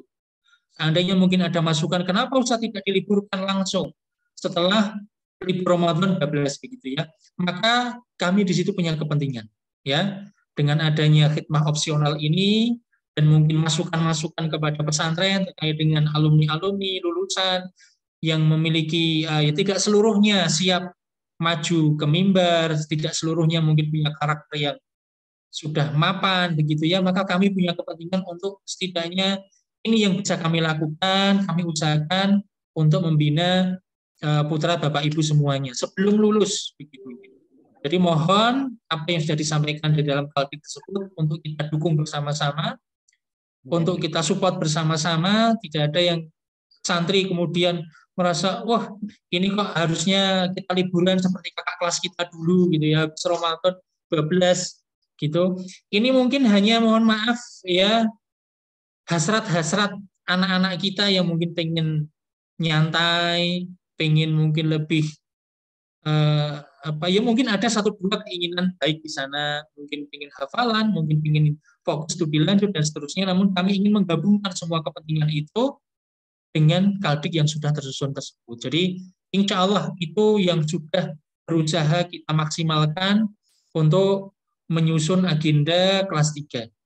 Bukan dari idaroh saja, dari mudir saja bukan, dari wadil juga bukan, atau kepentingan secara parsial dari bagian khidmah alumni juga bukan. Ini sudah melibatkan usulan dari madrasah, usulan dari kita dalam meluluskan anak-anak itu secara umum pesantren punya cita-cita apa. Nah, itulah akhirnya yang menjadi cerminan Kaldik tersebut. Demikian, Ustaz Munawar. Oke, Ustaz Arifin, ini ada pertanyaan yang sebenarnya untuk keuangan Ustaz Arifin, tapi saya lupa untuk kemudian mengundang keuangan Ustaz Arifin. Tapi hanya satu pertanyaan, barangkali Ustaz Arifin tahu, SPP pembayaran kelas 3 itu sampai bulan apa Ustaz Arifin? Iya, baik. Pembayar. Secara umum, dan ini sudah menjadi kebiasaan rutinitas kita, bahwasanya pembayaran di pesantren Samalisat itu bersifat paket, ya, bersifat paket selama masa studi, maka dihitung antara bulan Juli sampai bulan Juni. Ya, satu paket itu adalah satu paket tahun ajaran. Ya, dari bulan Juli sampai bulan Juni. Ya, begitulah penghitungan untuk pembayaran SPP-nya.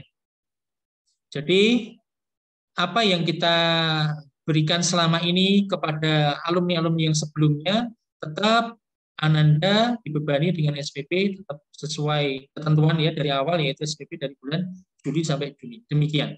Ustaz Munawar.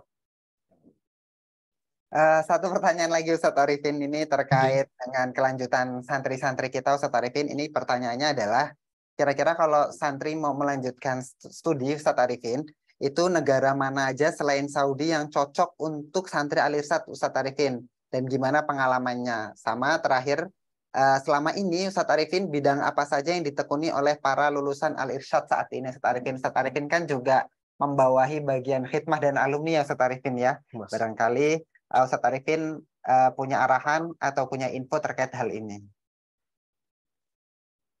Baik, kaitannya dengan studi lanjut, orientasi studi lanjut di luar negeri, itu karena kita pesantren Samal satu sebenarnya genre kita kan keagamaan, di ulum syar'i. Maka sebelumnya kita hanya fokus pada jurusan keagamaan. Maka orientasi studi lanjut pun kita arahkan anak-anak ini untuk studi lanjut keagamaan di luar negeri. Dan untuk agama yang masih menonjol adalah di Timur Tengah. Negara-negara Timur Tengah yang saat ini menjadi tujuan studi lanjut para alumni, diantaranya adalah Arab Saudi yang pertama. Di Arab Saudi sendiri itu ada 28 kampus. 18 diantaranya bisa dimasuki orang kita Indonesia. Baru 5 kampus saat ini yang dimasuki oleh alumni PIA. Jadi masih terbuka peluang luas bagi putra Bapak Ibu untuk melanjutkan studi di Arab Saudi. Ya, 18 kampus yang bisa dimasuki peluangnya.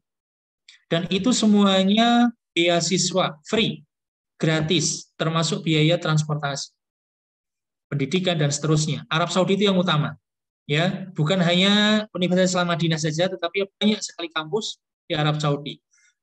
Informasi tentang studi lanjut semacam ini kami di bagian khidmah alumni nanti ada grup-grup angkatan, grup alumni begitu ya.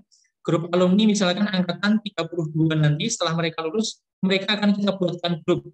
Ya, kita buatkan grup. Setiap ada informasi studi lanjut, pembukaan pendaftaran di kampus ini akan kami share di situ. Ya, anak-anak itu insya Allah akan mengetahui adanya pembukaan kampus-kampus di Timur Tengah. Itu yang pertama Arab Saudi, ya, dengan sekian banyak pilihannya. Kemudian ini tipsnya juga di Arab Saudi, kalau bisa jangan hanya mendaftar UIM. UIM itu kata orang UIM sendiri ya, itu syibhul mustahil untuk bisa memastikan diterimanya. Syadid lah istilahnya, kalau untuk seleksinya sudah sangat tepat sekali. Anggap saja misalkan ada 70.000 orang yang mendaftar. Dalam 1 tahun, itu hanya akan diambil sekitar 150 orang saja. Bayangkan, 1 orang banding berapa, gitu ya. Bahkan mungkin bisa jadi saat ini, kita melihat ada 2 angkatan langsung mendaftarkan di UIM, maka bisa jadi mungkin angkanya lebih dari angka tersebut. Maka peluang yang besar itu masih ada di kampus-kampus lain, mendaftarkan kampus-kampus Saudi, walaupun nama-namanya mungkin belum dikenal seperti kampus UIM, tapi yakinlah ketika mungkin kita sudah bisa mendaftar misalnya di Jauh, kemudian di Abha, kemudian di Hafar Batin, misalkan di Najron di ujung Tauki sana misalkan, ya, dekat dengan Yaman, misalkan. Tidak masalah selama itu kemudian masih Arab Saudi, insya Allah kurikulum tidak jauh beda. Ya, kurikulum tidak jauh beda. Kemudian kampus selain Arab Saudi ada Yordania. Cuman kalau Yordania ini berbayar. Di Yordania itu ada sekitar 4 kampus mungkin yang bisa dimasuki, atau mungkin lebih. Ya, sementara ini alumni kita tersebar di 4 kampus di Yordania. Biaya hidup kurang lebih tidak jauh beda dengan biaya hidup di Jakarta lah. Kalau ngampus di Jakarta gitu ya, nggak terlalu jauh beda. Kemudian selain Yordania ada Sudan. Sudan itu diantara yang sudah menjalin kerjasama dengan PIA. Alumni PIA yang ingin daftar di Sudan tidak perlu mengikuti seleksi Kemenak, karena Kemenak juga ada jalur masuk ke Sudan. Nah, kita sudah mendapatkan kursi 1 tahun 30 kursi, insya Allah kalau tidak ada perubahan masih berjalan. Ya, alumni kita yang Sudan sudah disediakan 30 kursi. Namun untuk biayanya itu secara umum biaya transportasi harus ditanggung oleh orang tua. Oh, yang kita jadikan kerjasama adalah hanya di sisi penerimaan. Tidak perlu mengikuti seleksi pemerintah. Ya.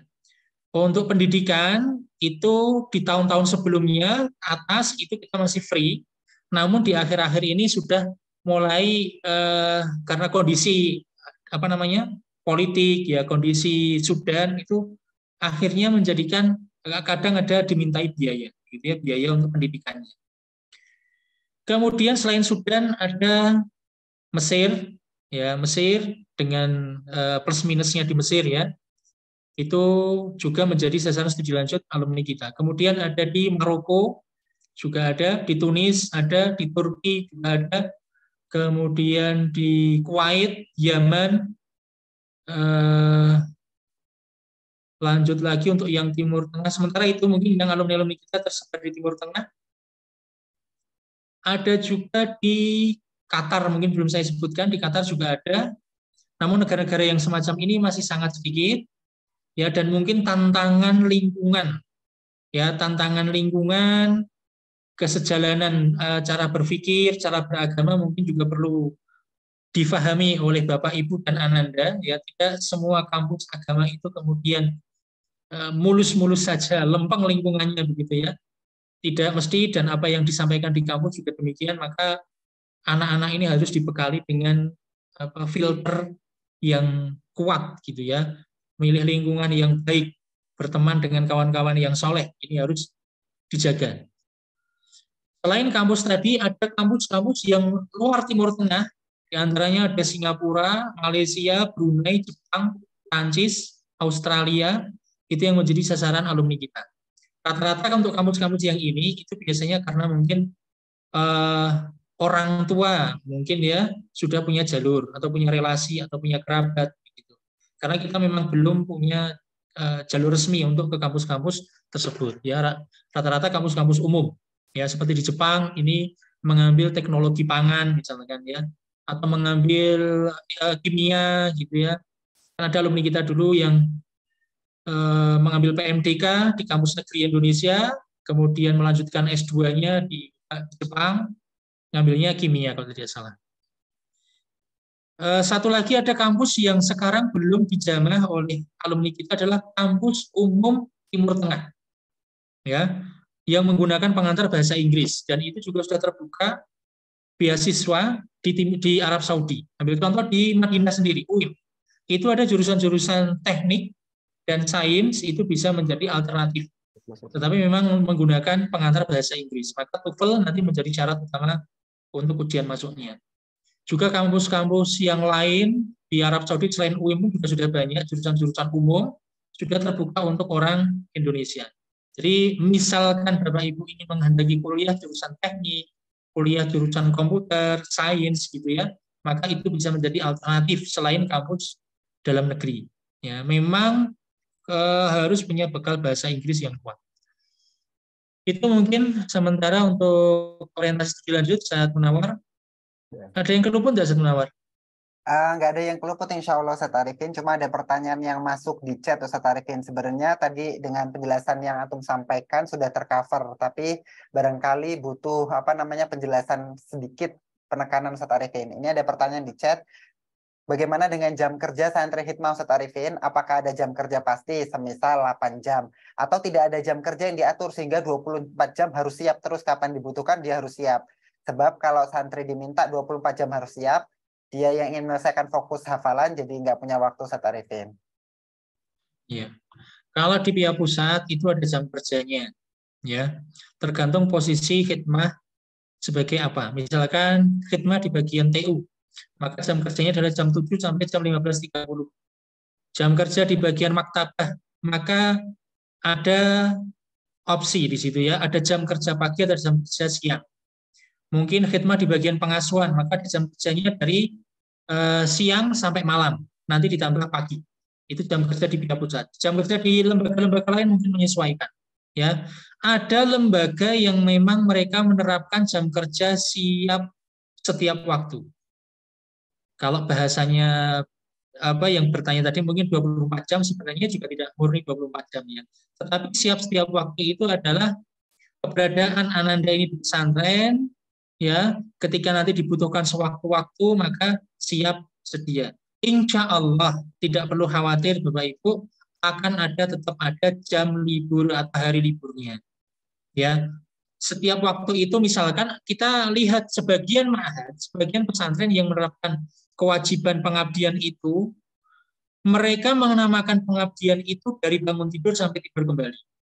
Jadi dari mengarahkan, jadi mengasuh ya, dari membangunkan santri, mengarahkan ke masjid, kemudian mengurusi anak-anak untuk persiapan mandi, makan, sekolah, bahkan mungkin di jam sekolah dia juga punya jam mengajar, nanti di jam sore dia punya jam halakoh, di jam sorenya lagi dia mungkin belajar malam sampai kemudian mengarahkan tidur. Itu secara umum pengabdian kalau di pesantren lain seperti itu. Ya memang PIA saat ini menerapkan sudah dengan aturan jam mengajar atau jam kerja. Ya, bisa jadi di lembaga lain masih menerapkan hal serupa, tapi yakinlah Bapak Ibu, apa yang mereka dapatkan itu insya Allah punya nilai positif besar. Ya, insya Allah juga tidak akan kemudian mohon maaf dalam tanda kutip memperbudak tidak. Ya, memperbudak tidak. Mesti ada jam-jam istirahatnya. Tinggal bagaimana sang anak ini nanti membaca pola waktu, pola kerja yang ada di lembaga tersebut. Insya Allah tidak akan kemudian 24 jam suruh kerja terus tidak. Tetap ada jam istirahatnya, ada jam makannya, jam ia ingin mungkin menambah hafalan, insya Allah ada. Ya, hanya pandai-pandainya Ananda untuk memanage waktu. Disitulah nanti kedewasaan itu akan tumbuh dan disitulah kesempatan bagi Ananda untuk mendapatkan kesempatan belajar. Ya, belajar mengatur waktu, manage uang, manage cita-cita, bagaimana meraih cita-cita dengan kesibukannya dan seterusnya. Demikian mungkin Ustaz Munawar.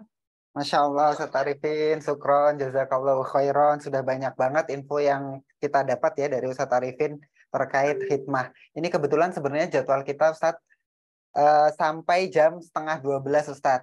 Masih banyak pertanyaan, tapi kemudian pertanyaannya itu terkait tentang kelulusan dan terkait dengan studi lanjut. Insya Allah kita bisa jawab melalui tulisan bagi pertanyaan-pertanyaan yang belum terjawab. Tadi kan sudah saya sampaikan beberapa jawaban dari pertanyaan, tapi mungkin masih ada beberapa pertanyaan yang belum terjawab. Nanti bisa saya rekap dan kemudian saya share ke grup wali kelas untuk terkait studi lanjut. Penekanannya di studi lanjut ini sebenarnya adalah kalau SNBP itu kan jalur prestasi. Kalau dulu PMDK kalau zaman saya. Kalau dulu juga ada yang namanya jalur undangan.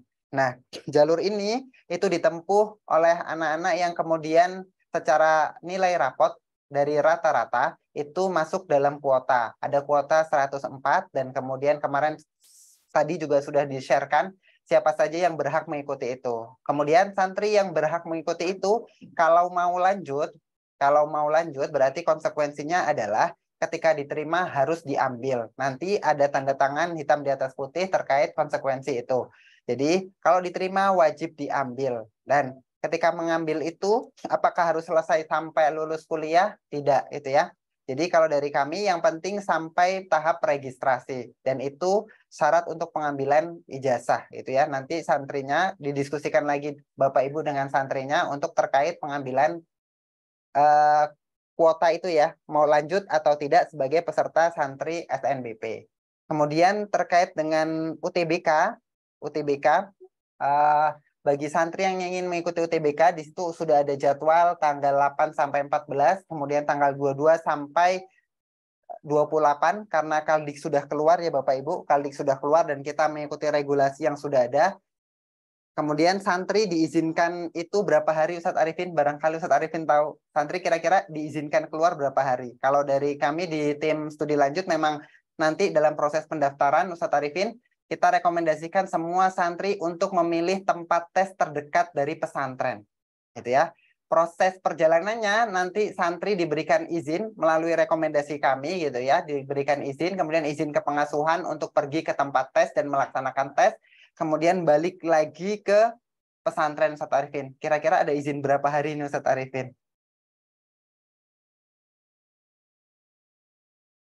Mohon maaf ini tempat putus. Untuk perizinan kami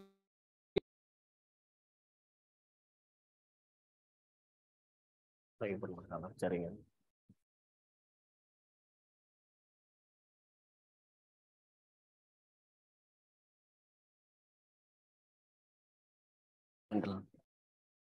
Oke, Mohon maaf Bapak Ibu, ternyata ada kendala di jaringan di Ustadz Arifin terkait perizinan. Nanti kita informasikan lebih lanjut berapa hari santri bisa izin. Misalnya H-1 dan H+1 itu misal ya, misalnya itu.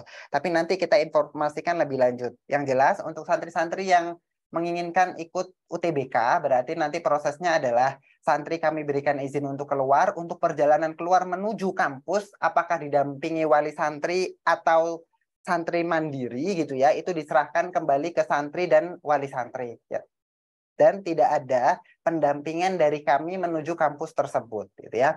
Terus kemudian apakah kemudian santri yang tidak kuliah saat ini akan dibantu di tahun depan oleh madrasah?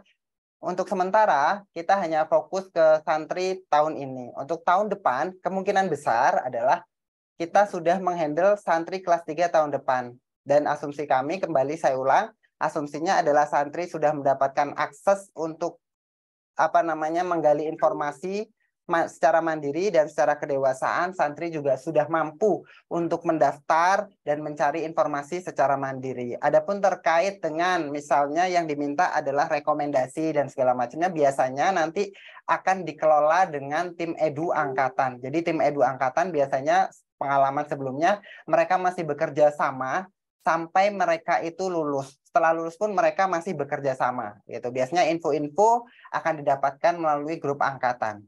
Seperti itu. Mohon maaf Bapak Ibu, karena waktunya sudah habis sampai 11:30. Setelah ini kita juga ada persiapan untuk sholat. Pertanyaan-pertanyaan yang dirasa belum terjawab bisa ditanyakan ulang melalui grup wali kelas mungkin ya Ustaz ya.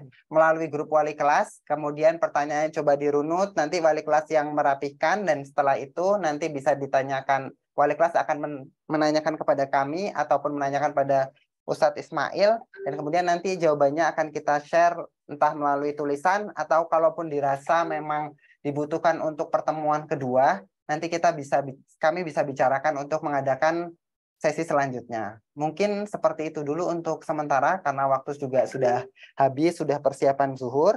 Sekali lagi mohon maaf untuk pertanyaan-pertanyaan yang masuk tapi belum terjawab gitu ya.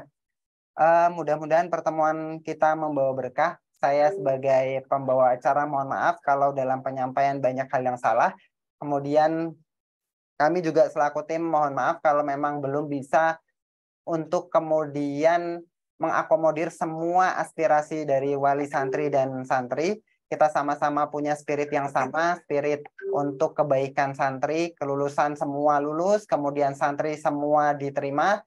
Mohon untuk kerjasamanya lebih bagus, tidak saling mencari kesalahan satu sama lain, tapi lebih ke wilayah saling support ya. Sampai di sini dulu, mudah-mudahan pertemuan kita membawa berkah. Kita tutup dengan doa kafaratul majelis.